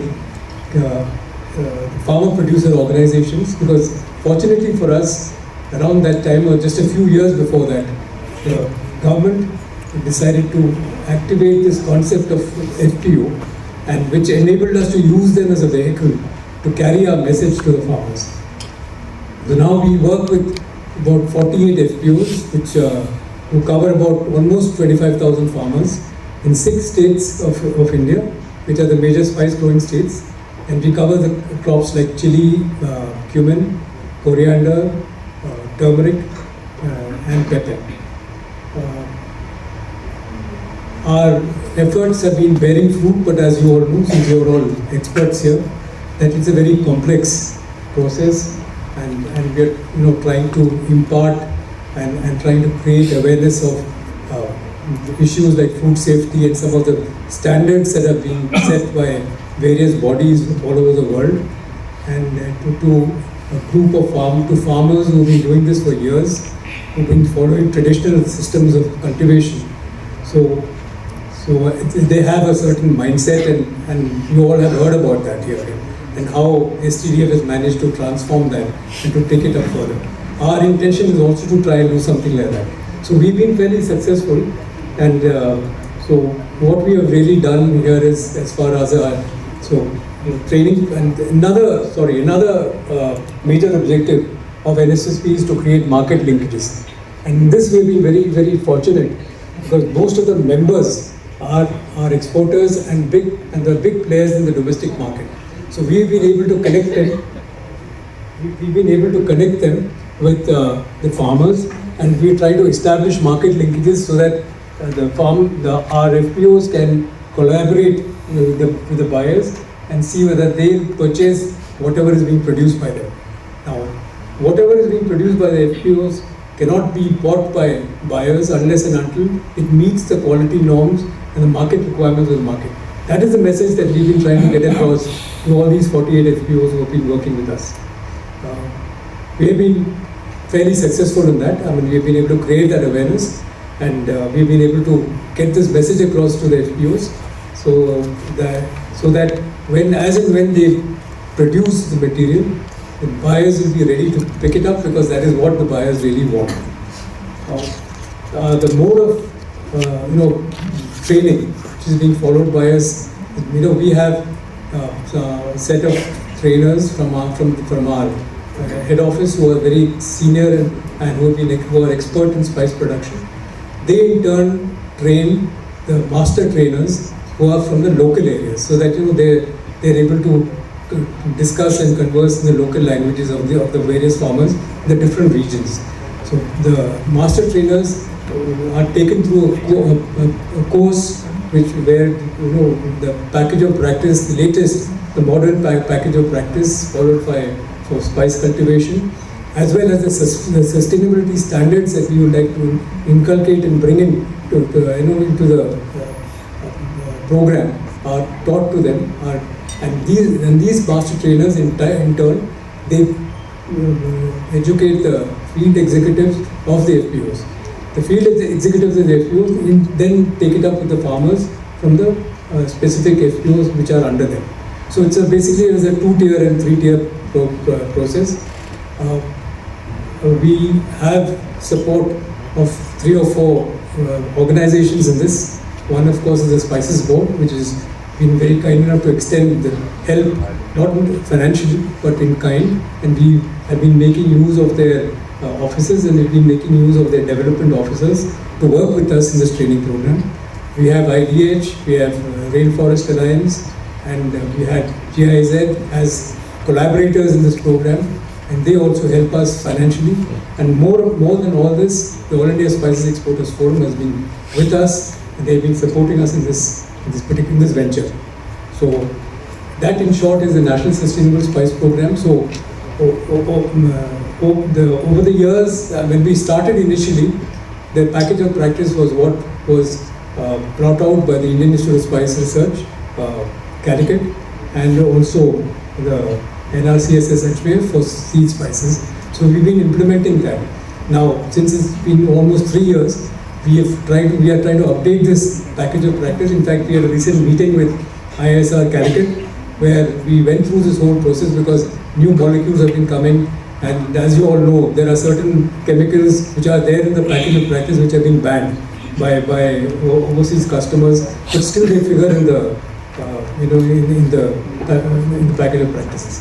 So we are trying to see whether that can be removed, and the better chemicals, greener molecules are used. We've also tried to concentrate and emphasize on sustainability standards, using the Rainforest Alliance standard as well as the FSA bronze standard, because we have found that over the last year and a half, more and more buyers, sadly only from the overseas. We hope that the situation will change in India, but more and more buyers are coming forward and asking for suppliers and exporters to follow these sustainability standards. So we've now started educating the FPOs and the other stakeholders, and who are there in the different nodes of the supply chain, all about sustainability standards and the parameters that are followed. So this is what we have been trying to do over the last few years.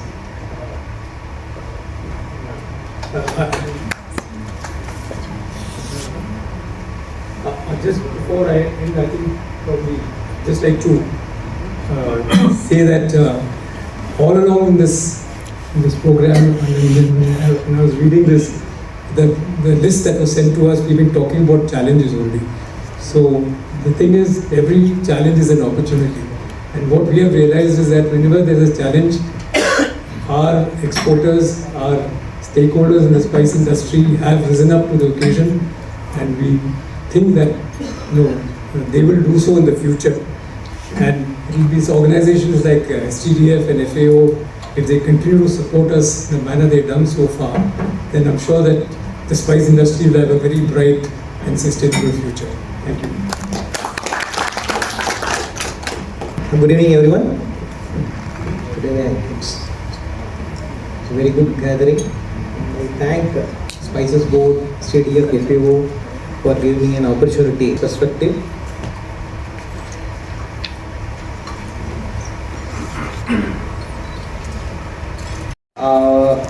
End quality of the products as well, right from.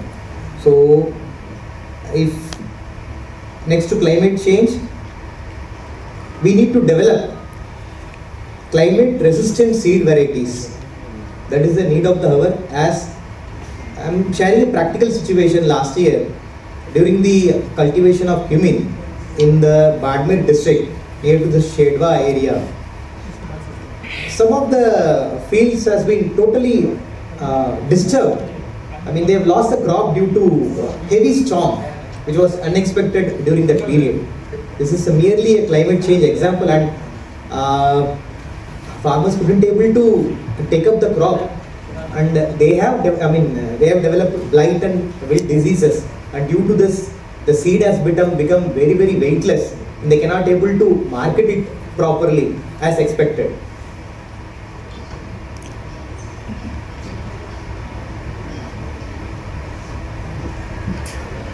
There is a clear need for guidance, which is mainly to develop the sustainable crop cultivation. For example, farmers has been using urea, DAP for years together. Whether they are really known that what is the percentage of phosphorus or potassium or nitrogen present in his farm or in the soil, we don't know. So proper SOP is the need of the hour for cultivating IPM and organic cultivation. So relating to the consumer preferences, right now more than 35 countries in the world have started procuring pesticide residue compliant spices, rather IPM spices, and moving towards people will start buying more and more converting into organic products. So right now 35 countries have already started procuring with their standards. Most of them are following the European standards, and some of them have been following their own standards, country regulations like China, Japan, US and EU. So in this scenario, we need to develop a proper and strong SOP which includes biopesticides, micronutrients, and this has to be incorporated in the SOP, and it has to be framed in a proper manner right from the farm level to end of the harvesting. There should be a proper SOP, and this should be framed and circulated through KVKs, Spices Boards and all other social media in their regional languages to understand properly and implement the same. In addition to that, IPM kits which has been already distributed by Spices Board, and this can be extended by supplying at a subsidized rate to majority of the farmers. This will really help them to produce the sustainable crop. Coming to international trade regulations, friends, international trade bodies regulations have framing the regulations very stringent manner, considering the food safety but sometimes the regulations which they are forming to create the disruption in the industry, it disturbs the industry. For example, Europe has proposed to test for nicotine at 0.05 ppm from next year, maybe. So whether this is practically possible in all the crops, we don't know. We have a practice of traditional farming by where the tobacco leaves has been used for spraying the crops to control the pests. This is a natural method which many of the farmers in India which have been following. Right. So what is the level, I mean, or the stage if we just do these practices, and what is the stage that if UU has proposed nicotine as 0.05 ppm in spices especially. So you know the data, Europe or US or many other countries, how much is the consumption of tobacco per person per day? Is that very, very less than spices? It's very high. Absolutely not. It's high. The spices consumption per man per day is very, very, very low. In that, if you just monitor at the ppm level, ppb level, so I don't think could it able to relate this statement with practically. This is one such point I need to share. Apart from that, we everyone know that all the spices majorly used in cooking and after heating at 100 degrees maybe, not less than. So spices by nature has more and more medicinal values. By nature. Exactly. So, and moreover, using the spices in this manner, many of the pesticides can be degraded also. I mean, it moves or evaporates, and some may be there, right? So, in this, considering all these situations, a practical MRL has to be developed and implemented. The need of study is study should be there, and practical study should be there. That should be comparable level. Comparing with EU, the Japan standards are more and more practical. So there are different standards followed in different countries.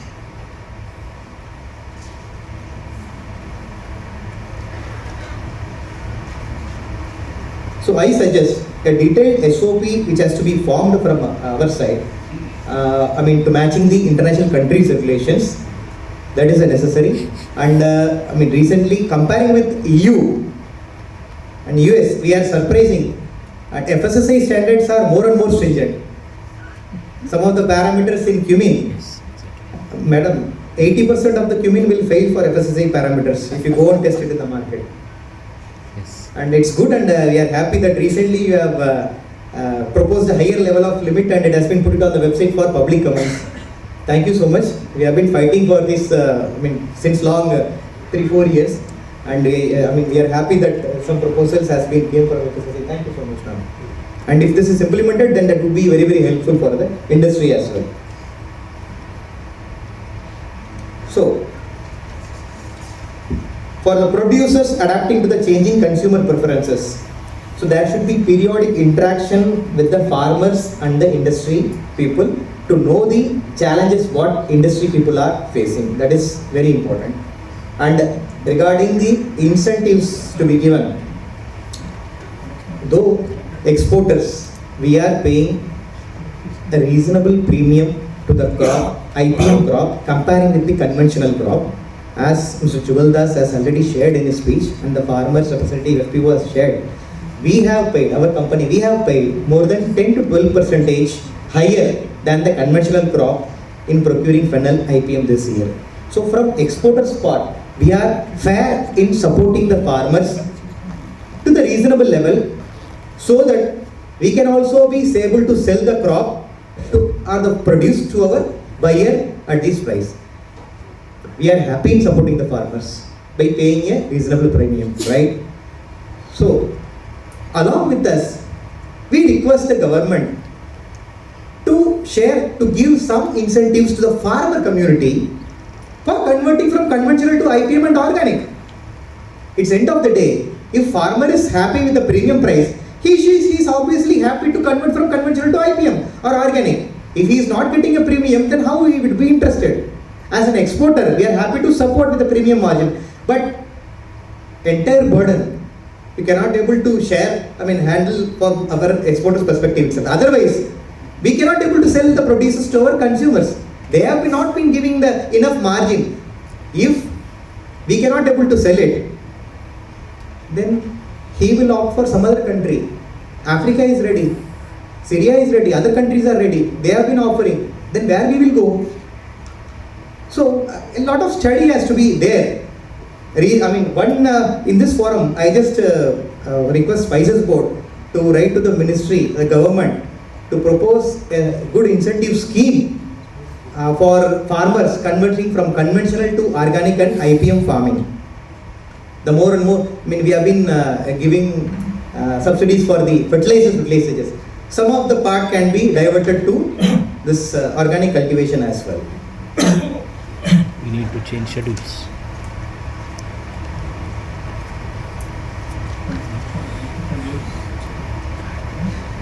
So I think I have covered more or less all the points with respect to the agenda. And thank you so much for giving me an opportunity to share my views. If any other questions, I would love to answer anything later. Thank you so much.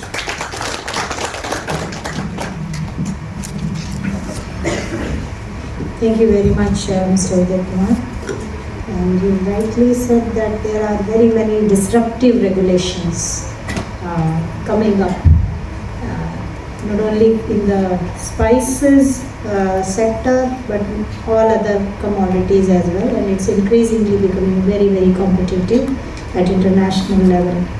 And in this context, I just would like to pitch in here. I stand here representing FSSAI and would like to inform all the audience that we also are the SPS inquiry point for the country, and all these matters we need your support and we need inputs from all the stakeholders to defend the stand or the bring forth these issues pertaining to disruptive regulations at the international forum. And I greatly acknowledge bringing this point by you, Mr. Udai Kumar.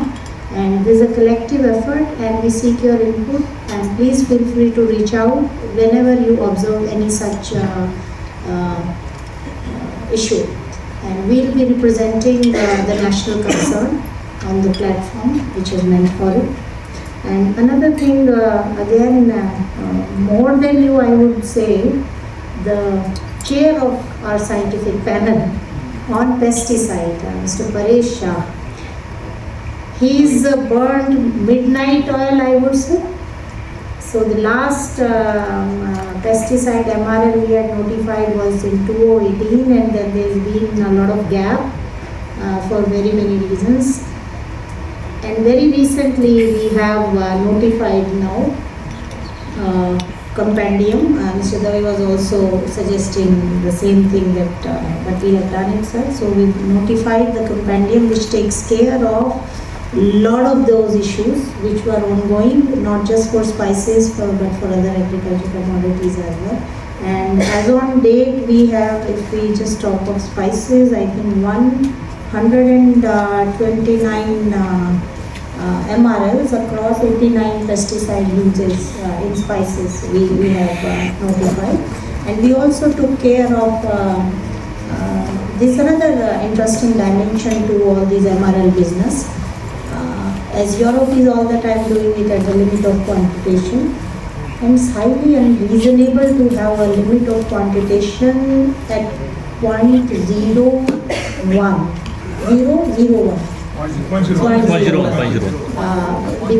Because of the very reasons that is so rich in oleoresins and all spices, and for other implementation issues, it includes the technology which is basically the HPLC and the column cost and the blocking of the column.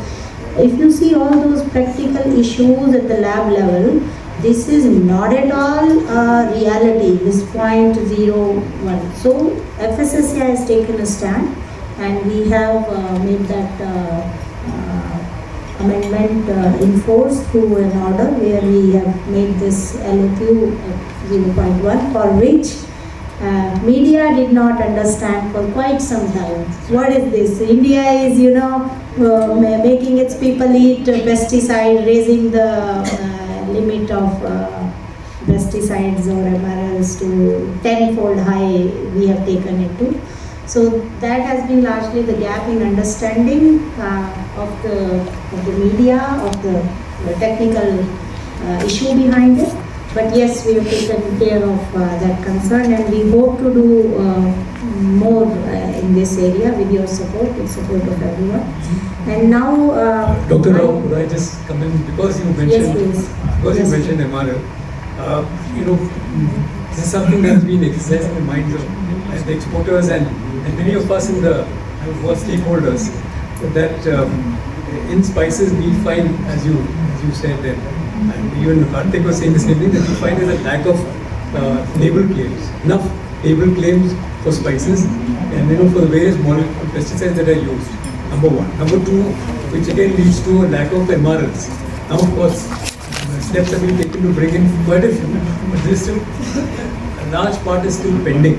So we had, as an organization, we had suggested that monitoring data which has been generated by the AINP and the AICRP could be used to fix MRLs, establish MRLs for all those pesticides that are being commonly used, which are the old molecules. If that could be looked into and some positive action taken, that would be very good. Number two, we are again represented to CIVRC, and I think that point is being considered, that it takes a long time for MRLs, for label claims and for MRLs to be established, because many of the companies who are manufacturing it don't want to do it because they find that it doesn't make business sense. But so government has stepped in and they have suggested that if the industry works through research institutes and we can have one season in 2 locations where field trials are conducted and the data generated, that could be used for setting MRLs. Certainly. So I shall be taking all your questions separately, for the reason that I have received instruction from the organizers that I have to make it fast, and we shall surely take. And I now invite our next speaker, Dr. Chaudhary. And the GI has already been mentioned. We would certainly like to know about that and everything else. Thank you so much.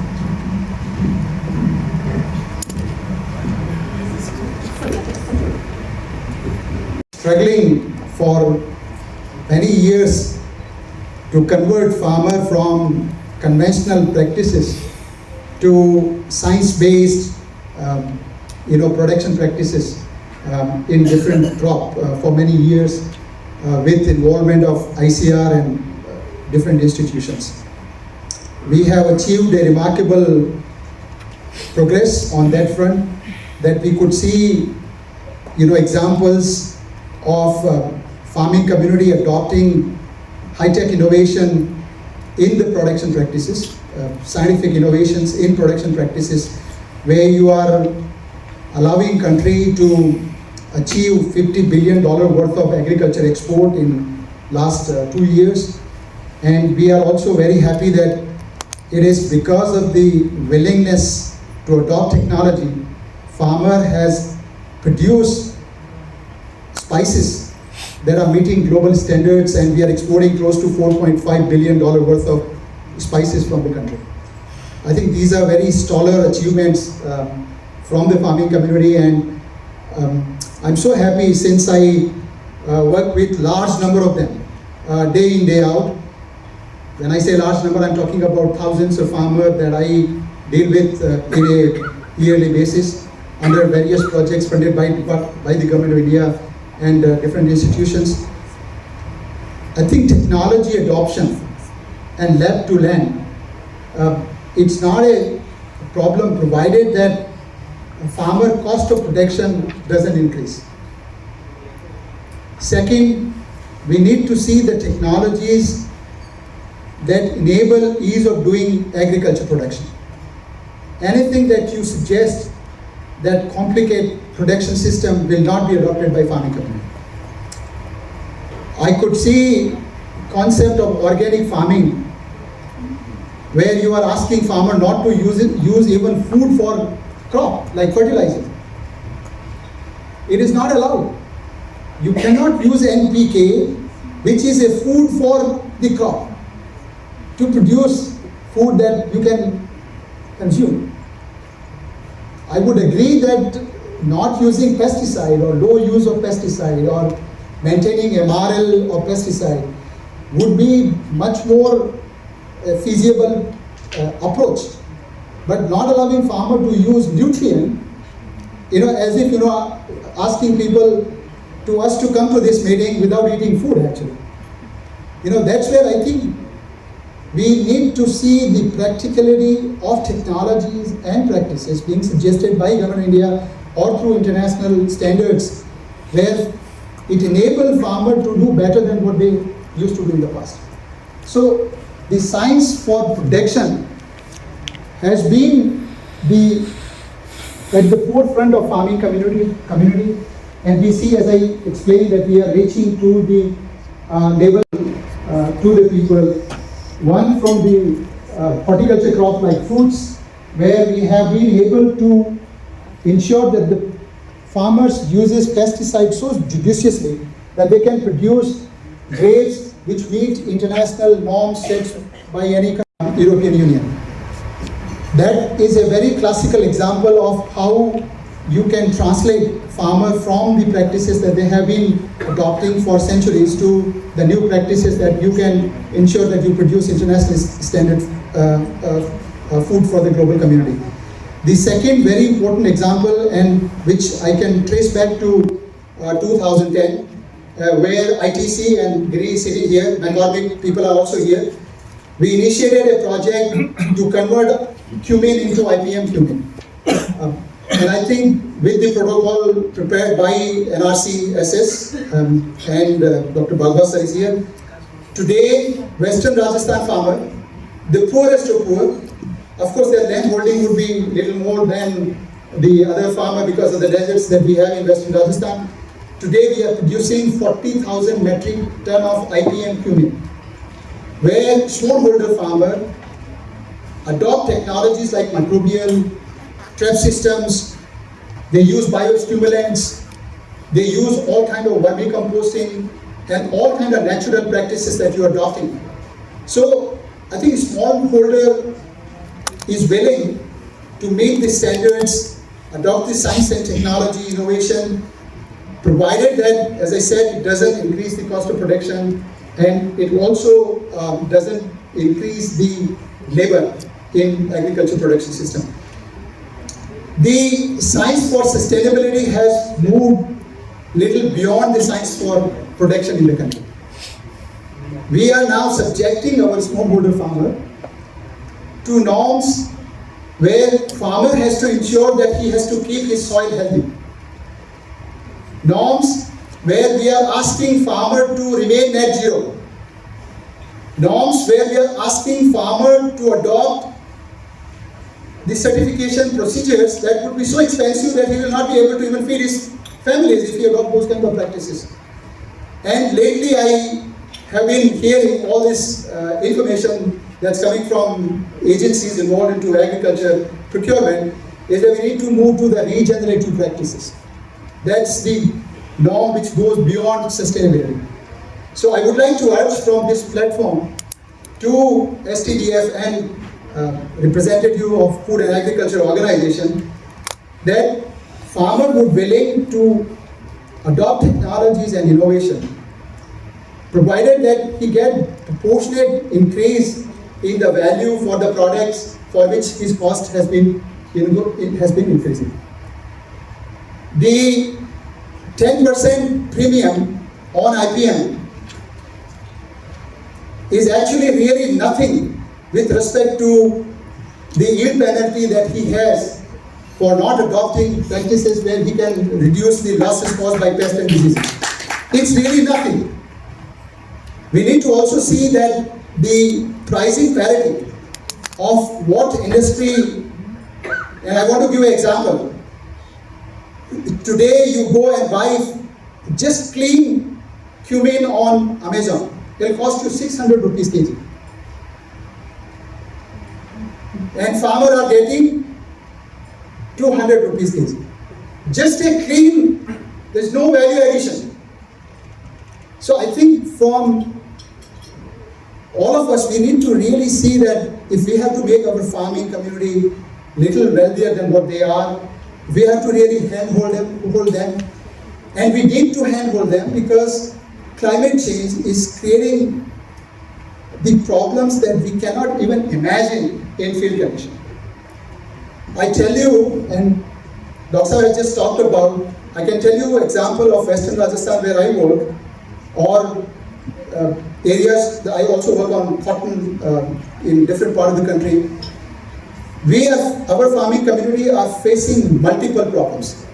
Our window of winter in Western Rajasthan is shrinking, where you need to produce spices. The planting time is also changing with the extended summer.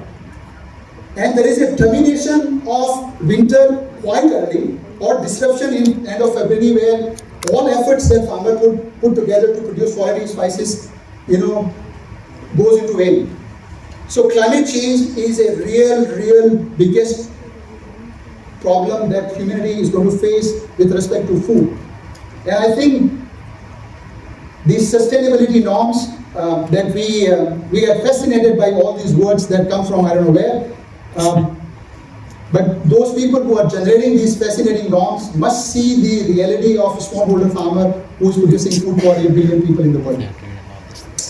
I would like to also share some of the thoughts on the work that we have been doing on biodiversity, helping farmers to conserve germplasm that they have evolved over the period of time. With the help of NRCSS and Kajri, all the activities that my group has been able to accomplish is in collaboration with Indian Council of Agriculture Research. For last 6-7 years, we identified farmer varieties that could be registered in the protection of plant variety and farmer right authorities. These are basically very valuable germplasm which would be used in producing high-yielding material, climate resilient material, but getting farmer rights for the varieties that they develop is paramount. So we have been able to, till now, registered application for 2 varieties. One is called Kasuri Methi, which now we are calling Nagori Pan Methi, produced in a small geography by 8,000 farmers in Nagaur district of Western Rajasthan. We had another applications where we've done essential characterization of variety of Fennel, soft basically जो आप digestion के लिए खाते हैं. So that variety is also submitted to Plant Variety Protection Authority. Nagori Pan Methi application to receive GI madam to the Intellectual Property Authority of Government of India is also being submitted. And I believe there is a wealth of such genetic resources in seed spices that we can harness together in the future. Sir, I don't want to take much time, but before I go, I would like to really urge each one of you to at least, make it sure that you see crop in the field for which you are treating. Sir, it is very important. I don't know how many of you have seen cumin crop. It is very important. It's such a fragile crop. I call it chewing. It's just a chewing. Tonight I make lakpati, and tomorrow morning I'm in debt because of frost. Night temperature goes down to 0 degree in February. In night I'm in lakpati, and next day morning I'm in a debt. And this put you in a vicious cycle of production and meeting all these biggest norms that we get. I would like to make urge to STDF, Pablo, for you. All the new, and this is my personal opinion, nothing to do with Government of India, all the new norms that we have seen coming from European Union for last 5 years, subjecting countries from developing countries to adopt norm overnight. Agriculture cannot be done overnight. We have to understand this. Laws and regulation cannot be put overnight. So developing countries would willing to produce the kind of food that you need from us, but we would really need space and time to adopt those practices which can comply with the norms that are being set by European Union. In my short life, I have not seen any regulation for imported food from European Union or other part of the world in India where we can immediately put residue norms and it will not be coming to India, because all new molecules that you use in your countries are not registered in our country. But India we are very different people. So I think we need a reciprocity, and all these norms. Please keep smallholder farmer in your mind when you develop these norms, which they would adopt, provided that they get space and time. I want to thank you all. I would also like to invite you to come to Jodhpur, Rajasthan. We run South Asia Biotechnology Center facility.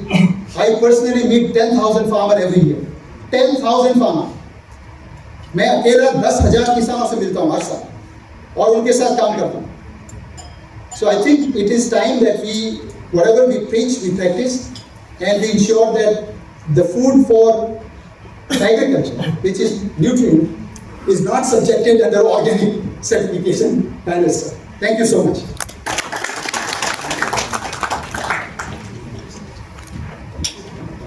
Thank you so much, Dr. Chaudhary. It was indeed a powerful speech, I would say. As I am already informed by the organizers, time is short, and I invite straight away Dr. Ramesh Babu. And I seek your thoughts on the very last line on which Mr. Chaudhary left the conversation. The global spice trade has its own set of rules. How do these regulations impact Indian export, import, everything, and what specific challenges do they face, and how can we ensure we meet these standards without losing our competitive edge, and all that Dr. Chaudhary just now shared, the issues on ground. So, Mr. Babu, please.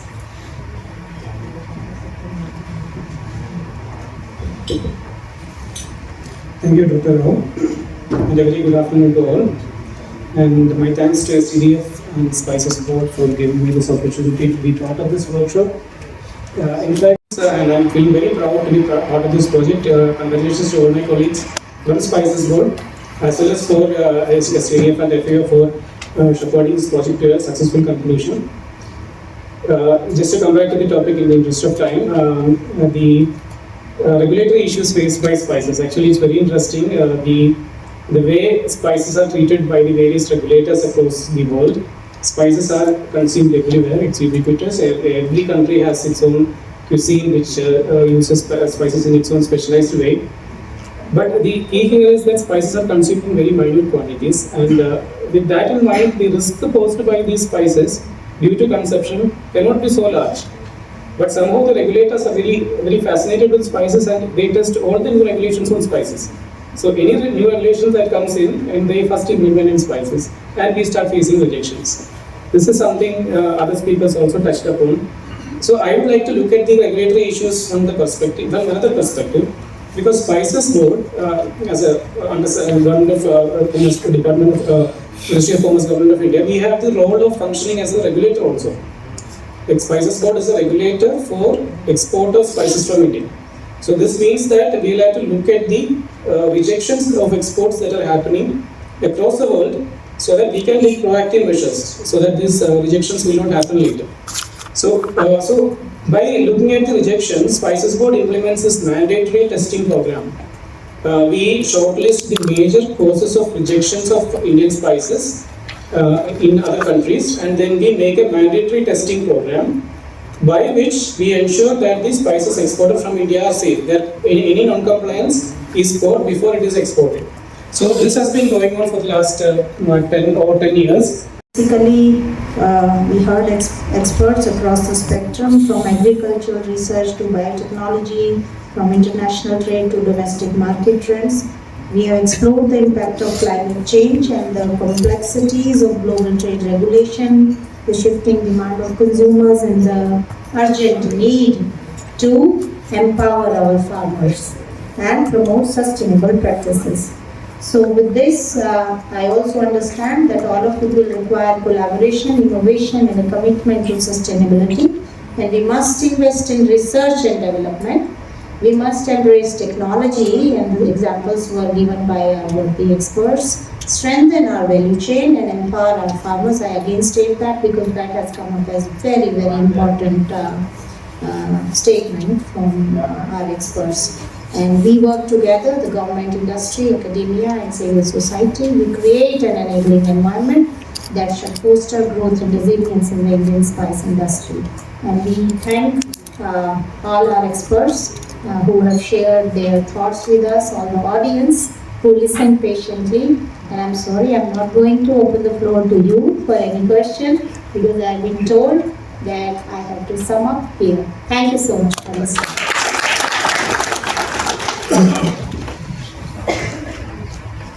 Thank you, Dr. Rao, for the closing remarks, and thank you to all the panelists for sharing the valuable insights.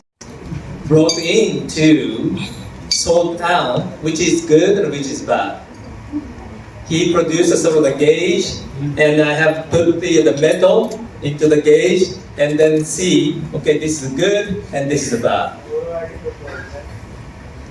So the important thing is the private sector, he worked on the Ford auto parts. The company above rejected those defects. So he had to pay, all of his factory had to pay for the loss that they produced. There was such a high standard of the quality control. Now, this project provided sort of the first sort of the basis to talk about the quality control. And then government and the STDF and with the FAO developed the sort of the tool or the approaches to overcome the quality control issues. But in the future, if I look at the the future and being India for the future, and you going to be the global South leader, then I think the most important thing is the private sector has to play the key role in the future of the investment.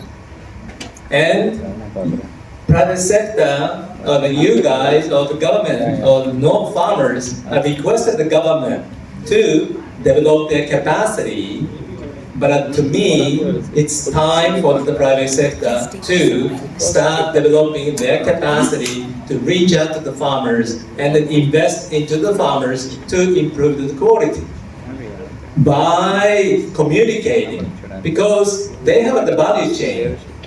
The value chain means not just buying things. The value chain is adding the value. Adding the value means that you put the knowledge into the product and the value onto the product. So to me, the private sector has a lot of spaces to play.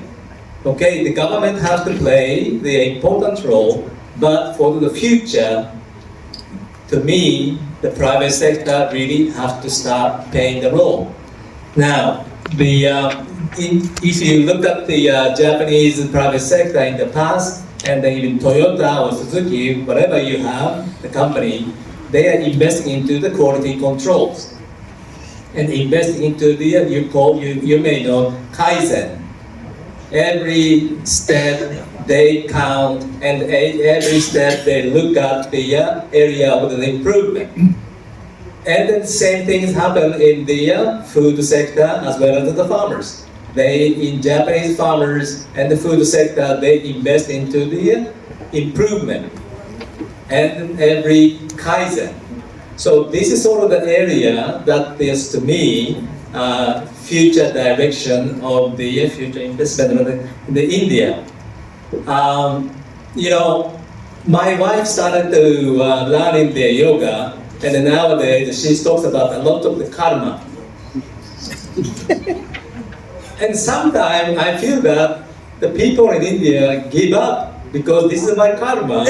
And they stop doing the improvement. I don't know, you tell me. But the improvement should come from each individual.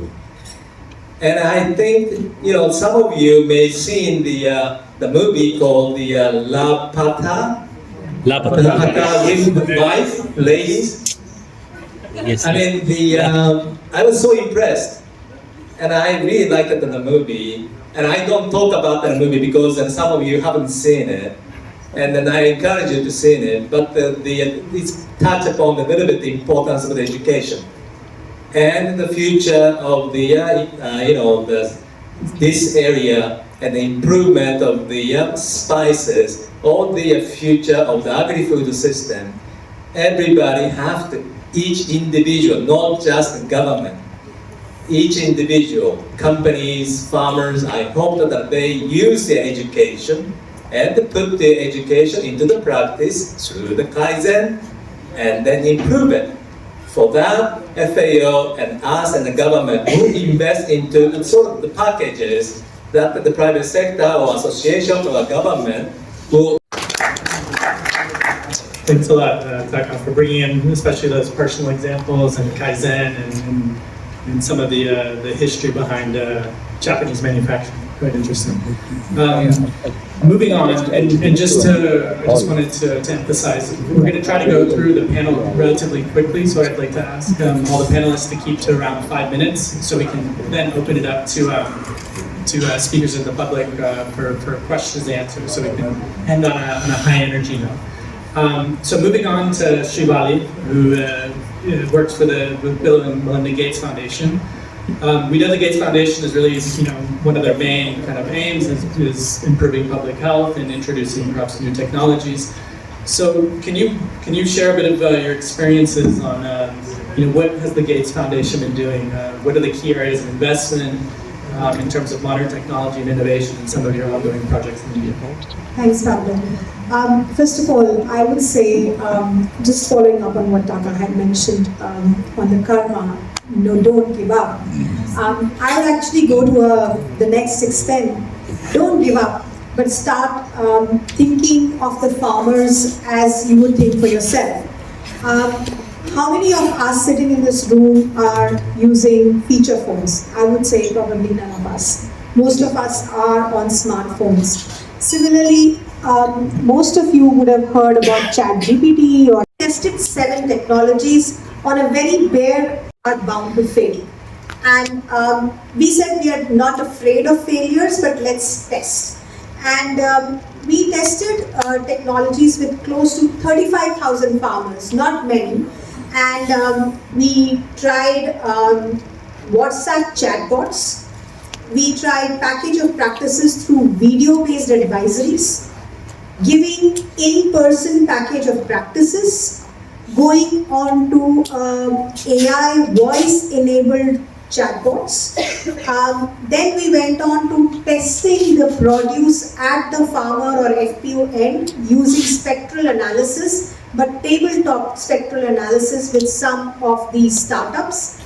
We then moving on to IPM practices, and then we worked on, can we put the farmers on a market linkage platform for both domestic and international markets through some of the market linkage platforms that several startups were producing, and finally testing out blockchain technologies.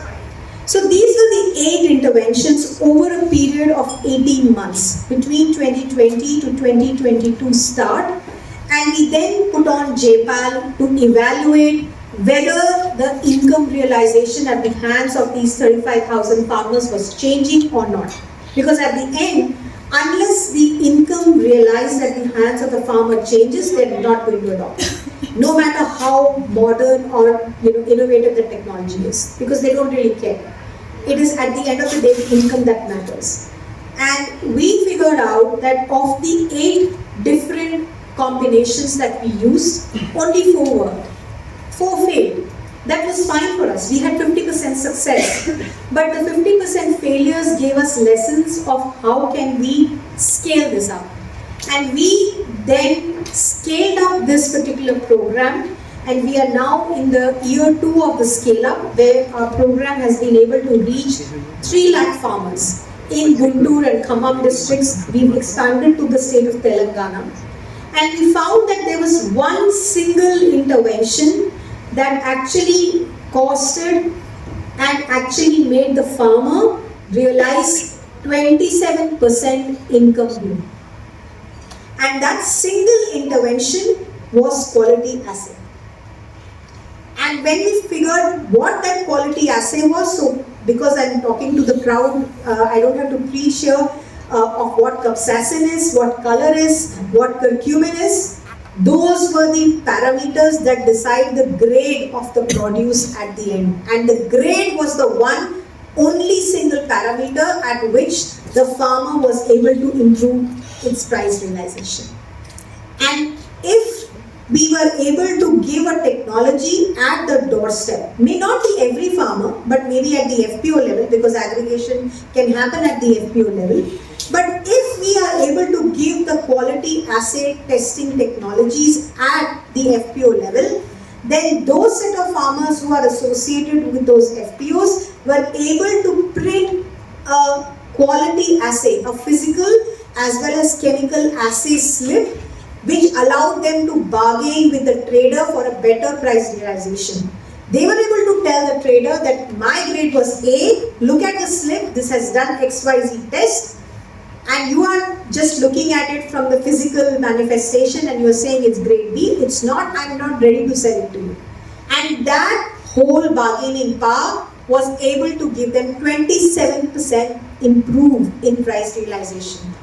And this actually is now being adopted as part of the overall program where, as I mentioned, we reach over 3 lakh farmers, expanded from chili to turmeric, and we are also now moving over to groundnut as well.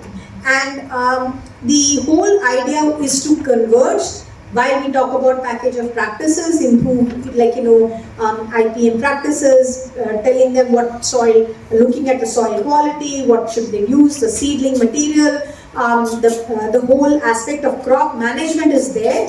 At the same time, we are linking that crop management with the grade. So they know that if I don't do a particular practice, my grade will go down from A to C, which means that my price realization will go down.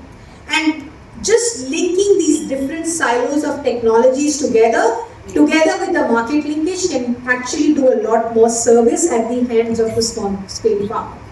And just to say that technology is not just, it's not only supposed to be for those who are getting access to it because of their advantageous position in the society. It can actually enable a disadvantaged group, in this case particularly the small scale producer. It can really make them better to bargain a better price. And that's what the whole aspect of democratization of technology means, where we say that these innovations are not just for discussions in these conference rooms, they are supposed to be at the hands of a small scale farmer, and that can enable a change. I'll stop here. Thank you very much for that intervention. Gates Foundation is very well known for evaluating impact, and it's great to see that, testing new technologies, knowing up front that many of them will fail, but not being afraid of testing new things. I think that's quite impressive. So moving on to our next panelist, to Gaurav from the Invest India.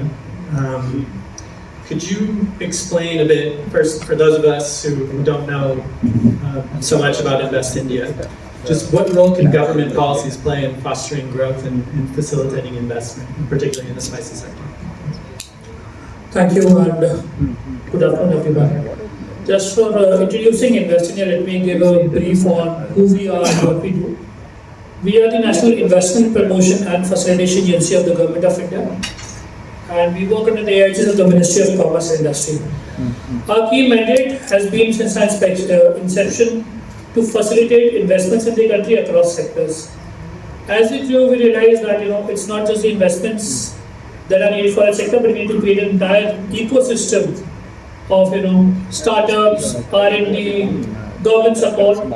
So slowly and gradually our mandate also increased from facilitating foreign investments to also facilitating domestic investments.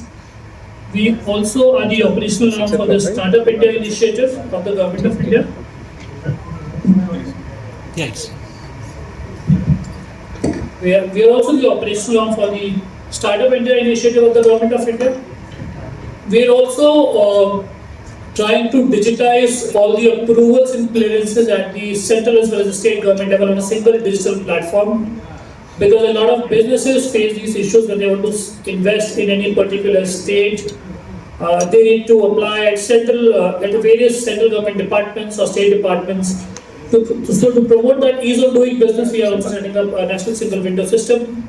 Most of the states have put up the majority of the approvals of that. and central government departments are also on that single platform. While at Invest India, our key mandate is to work with companies, but this sector, which is agri and food, it is imperative for us that we work with farmers as well. For facilitating companies, our roles, and we being a government entity, all the services that we provide to companies as well as when we work with farmers, everything is pro bono.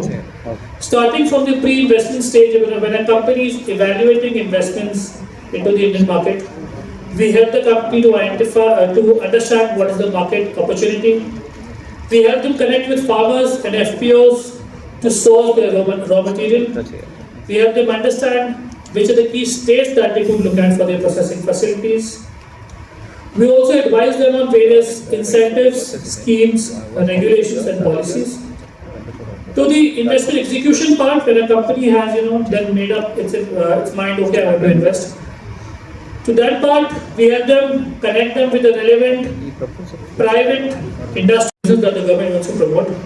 So we also ensure that the company which already set up in India, an industry which is already there, operates with minimum issues that they face. So we also undertake policy advocacy on behalf of the industry to the government of India as well as the state governments. And we also work with various state departments for resolving any operates in a hassle-free manner. Any support that is required for bringing in more investments while ensuring minimum hassles that is provided by the government.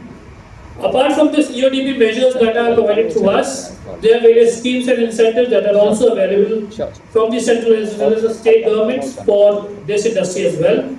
That includes from the Ministry of Food Processing Industries, capital subsidies under the Pradhan Mantri Kisan Sampada Yojana, to interest subvention schemes under the Ministry of Agriculture, as well as various schemes under the state government departments that are available. And we at Invest India support all foreign and domestic companies, be it large-sized companies or medium-sized companies, or even FPOs and cooperatives, to advise them how can they avail such incentives as well. Fantastic.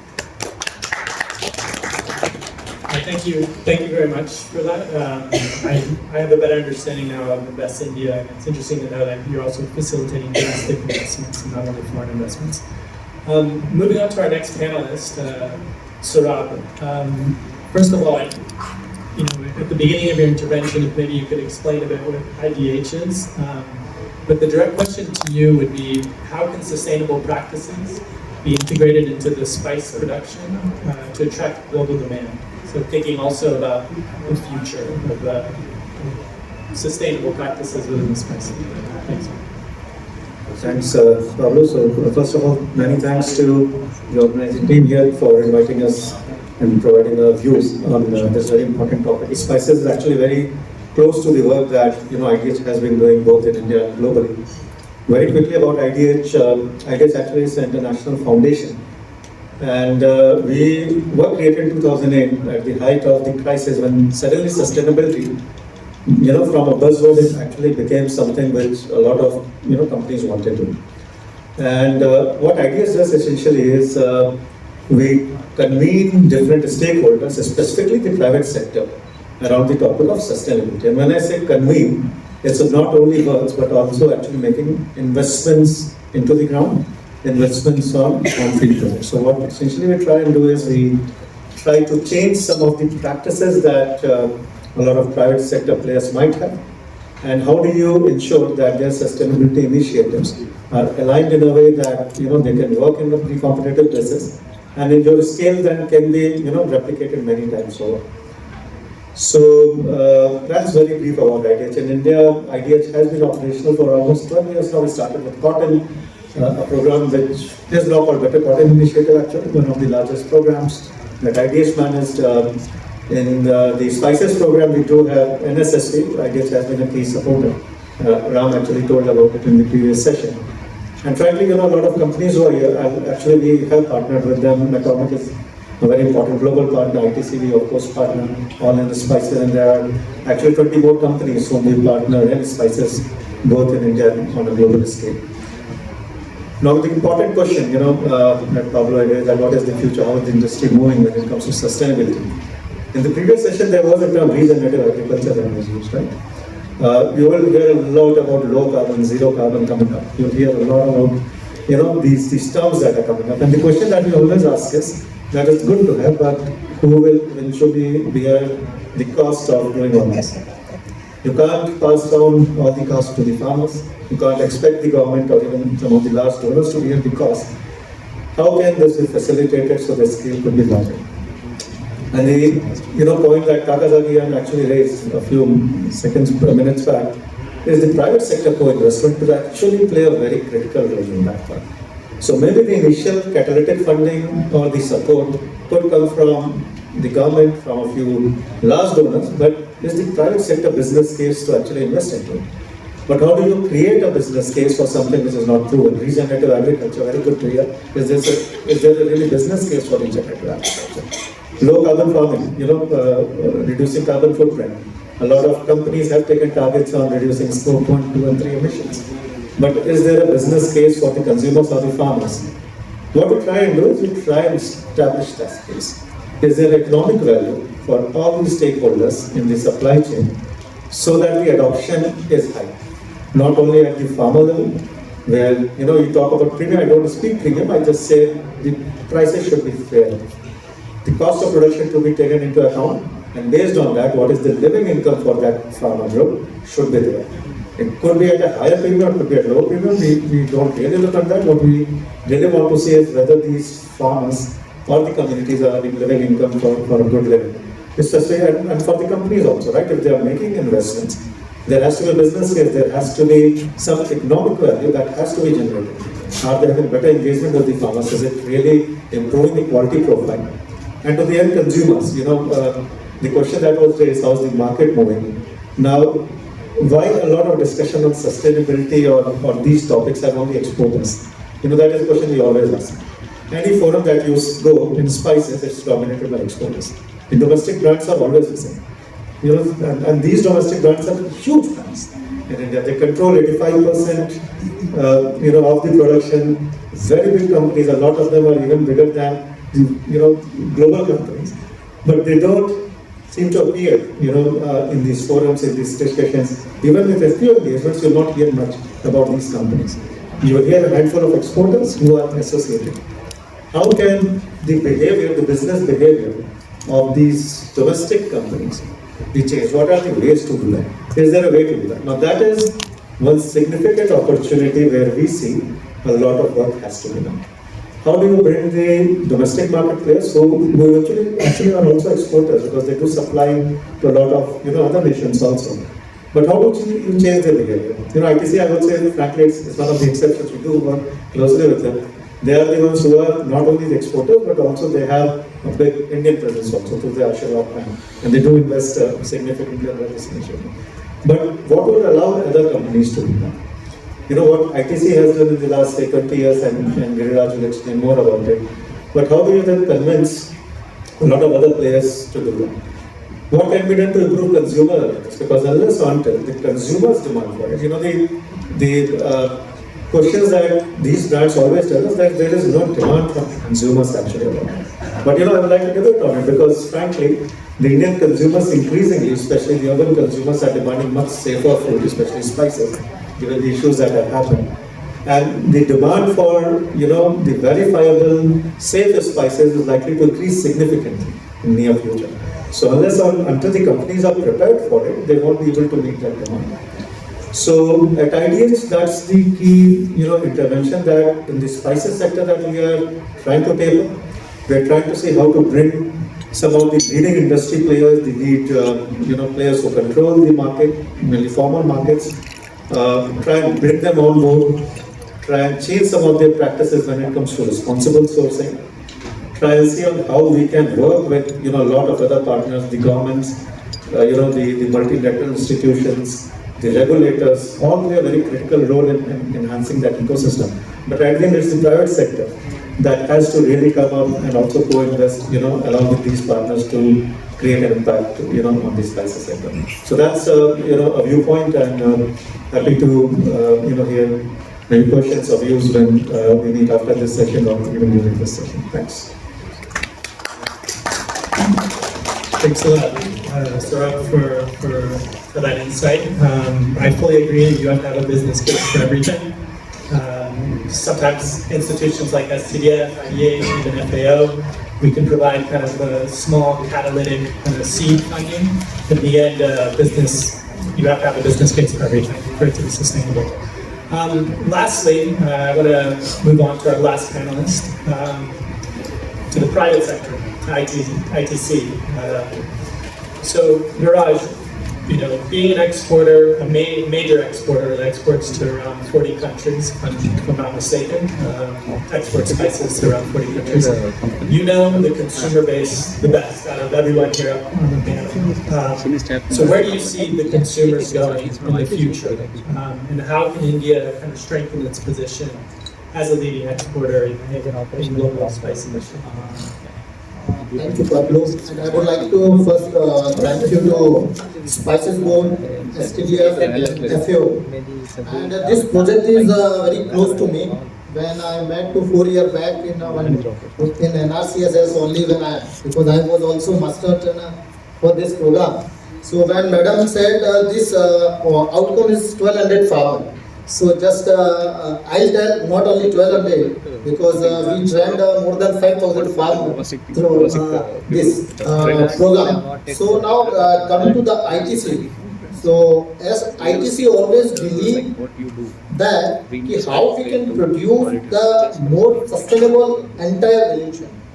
So in that actually as we are more focusing the rural sector livelihood as a lot of stakeholders here working with us, Spices Board and IDH, and we are working with GSW also. So for working for improvement of the rural livelihood improvement. So in that we are making the more, as of now we believe that win-win situation to entire stakeholder. Because as the discussion is going from morning to as now, because definitely it's acceptable also. Then all stakeholder in the win-win situation, then things will run. So it's the responsibility, collective responsibility to all people. So now I come to the private sector investment. So as ITC already invested in one app is called the ITC MAS. So in which we invested more than 80 CR. This entire MAS will give the collective, a holistic approach in which FPO also there, the National Bank also there. We are providing the loan to the FPO for running their business and all fertilizer pesticide company also there. As we are buyer, even that we are calling to other buyer also in that platform. So one healthy competitive creation will happen. So farmer will get a better price realization. So this holistic approach we are following. In that we have the climate change. So it is again the global the concern. So we are having the collaboration with IMD. So we are doing the one project in which we are giving the adverse, whenever the adverse weather is coming, that we are giving the AI-based alarming to the farmer community.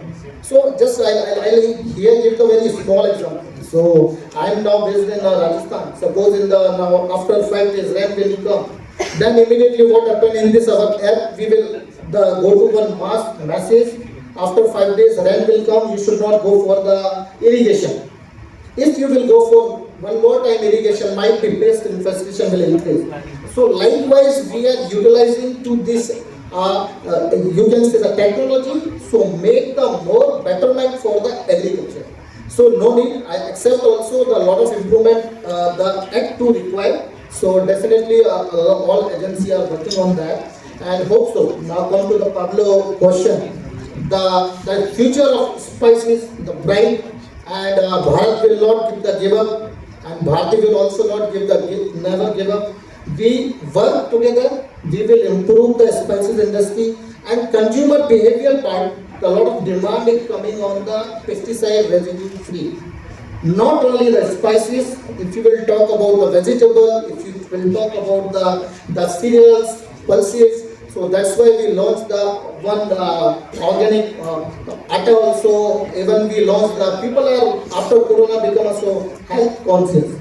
So we launched the millets biscuit, more fibrous food. So definitely now the consumer, the behavior pattern not changing on the global level, it is changing the India level also. Demand is coming more safer side. Now, because people are more conscious about the health, should we eat?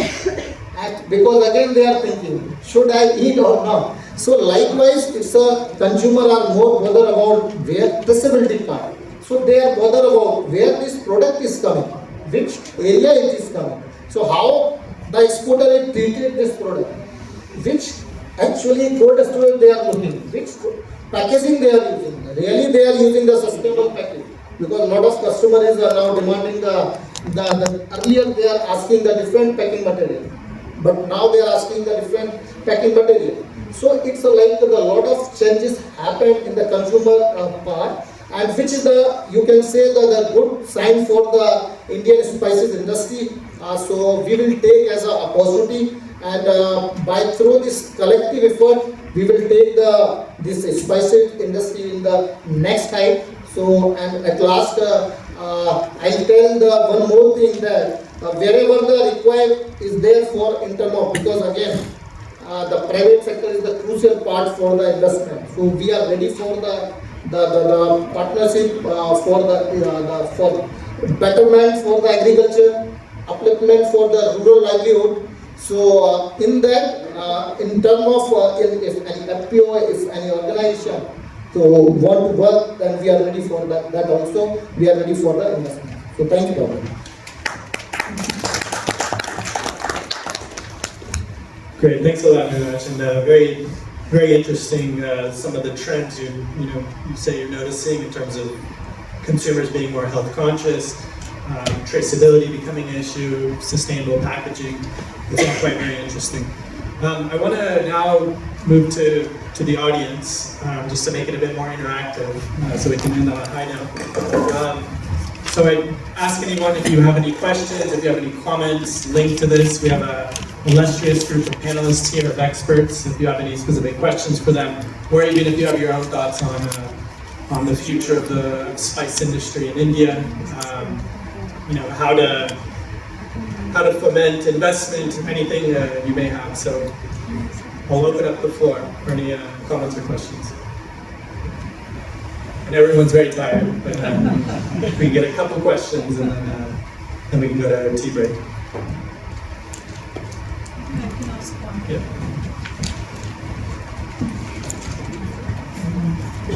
Yeah, thank you for this wonderful insights from the domestic as well as export insights.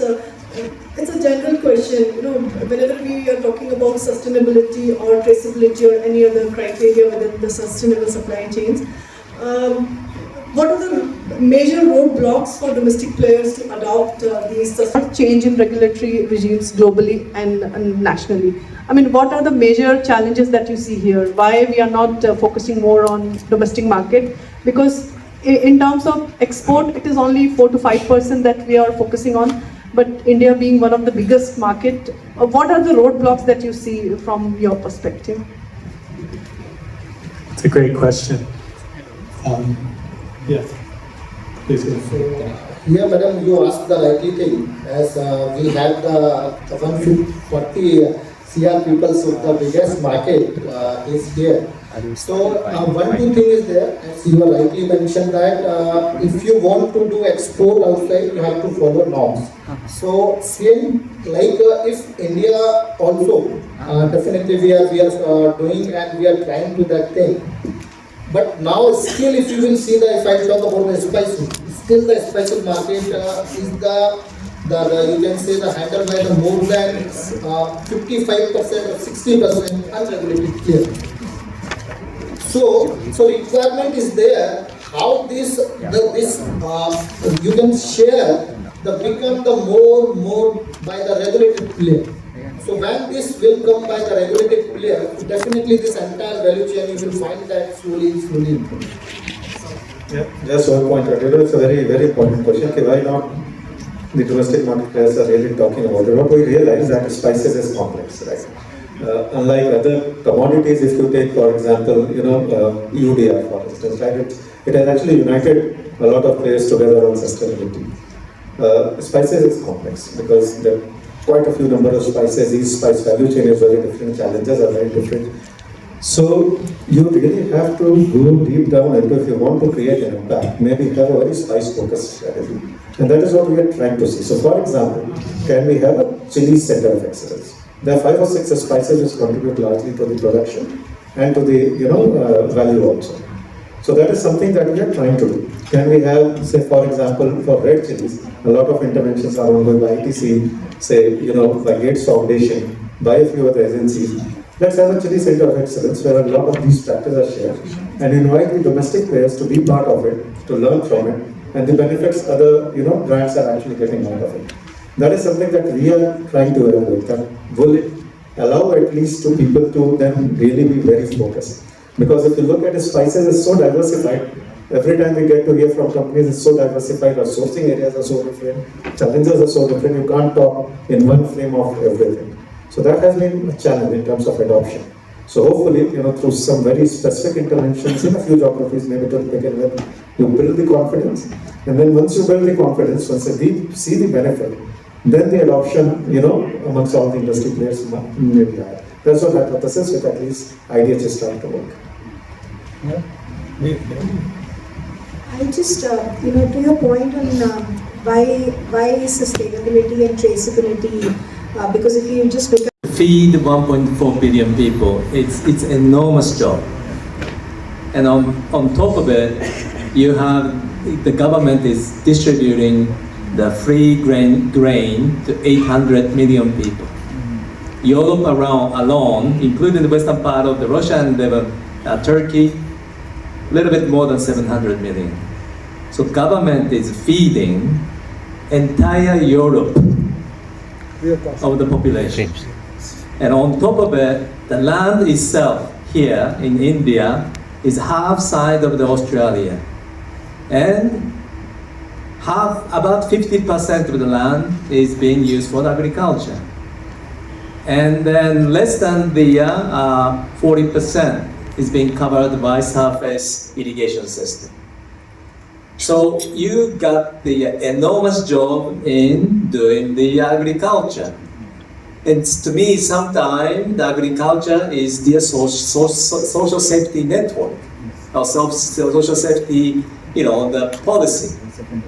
But if you look at the, the spices, it's sort of the economic model, because government provides support, but at the same time, you can add the value into the spices. If you increase the quality, the prices may go up. Of course, depending on the the market, but I see that the spice has a great future. You cannot think of it without spice. Any food, India, and I was very shocked with the good taste of masala tea. And since then, I'm taking the masala tea. And I'm sure that the masala tea is not well known outside of India, how to make it. I'm learning it still. But if you know that there are good, how to use the spices, it is really, really important for the item that we keep consuming. So I just wanted to, first of all, I'd like to thank our farmers to feed us continuously, and then providing us the richness of food. So I just want us to continue working with the government and the private sectors, associations, and all stakeholders to make our life rich. And then I really thank on behalf of FAO, and this could be my last statement. On behalf of FAO, I witnessed the success of this project. I'm very happy to hear all the comments received, and thank you, Pablo, for your support. We've been asking a couple of the extensions, and he never said no, and it was great the support that we received. And then I really thank you for your participation, engagement with this project. And then thank you very much, the end, and the farmers and who really engaged with this project and make this happen. So I just wanted to say thank you to all. We continue during the tea break. I'm sure there's a lot more discussions and networking to be done. So also just like to thank the organizers for this. It's been a great experience, a great event. And like I said, it's my favorite project. This specific STDF project in India Spices. So I'm very proud to have been part of this initiative. So thank you very much. Thank you, Pablo, for the closing remarks, and thank you to all the panelists for sharing the invaluable insights. I would now like to invite Mr. Jenkins to present a token of appreciation to the panelists. We love the place and definitely it will be very insightful.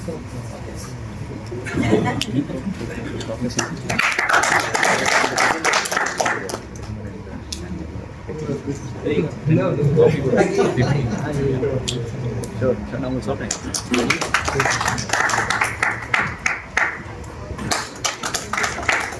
Farmers and colleagues, as we are coming to the conclusion of today's insightful workshops, it's my privilege to extend the heartfelt vote for thanks on behalf of FAO. First, I would like to acknowledge the effort of FAO communications team and other colleagues who behind the scenes work ensure the seamless execution of these events. Your dedication in making this event successful is greatly appreciated. To the FAO administrations, management team, Spices Board colleagues, thank you for your tireless support and managing logistics and coordinations. Your effort have been crucial for making today's event successful. Finally, very special thanks to colleagues from all Spices Board, Kochi, who supported in last 1.5 years for their leaderships and taking up these projects, even continuing in the regional office, guiding them for implementations. I would like to express my gratitude to each and every one of you and for active participation, engagements and thoughtful workshops. Thank you. I'd like forward to continue these collaborations. Safe travels. Thank you. Okay.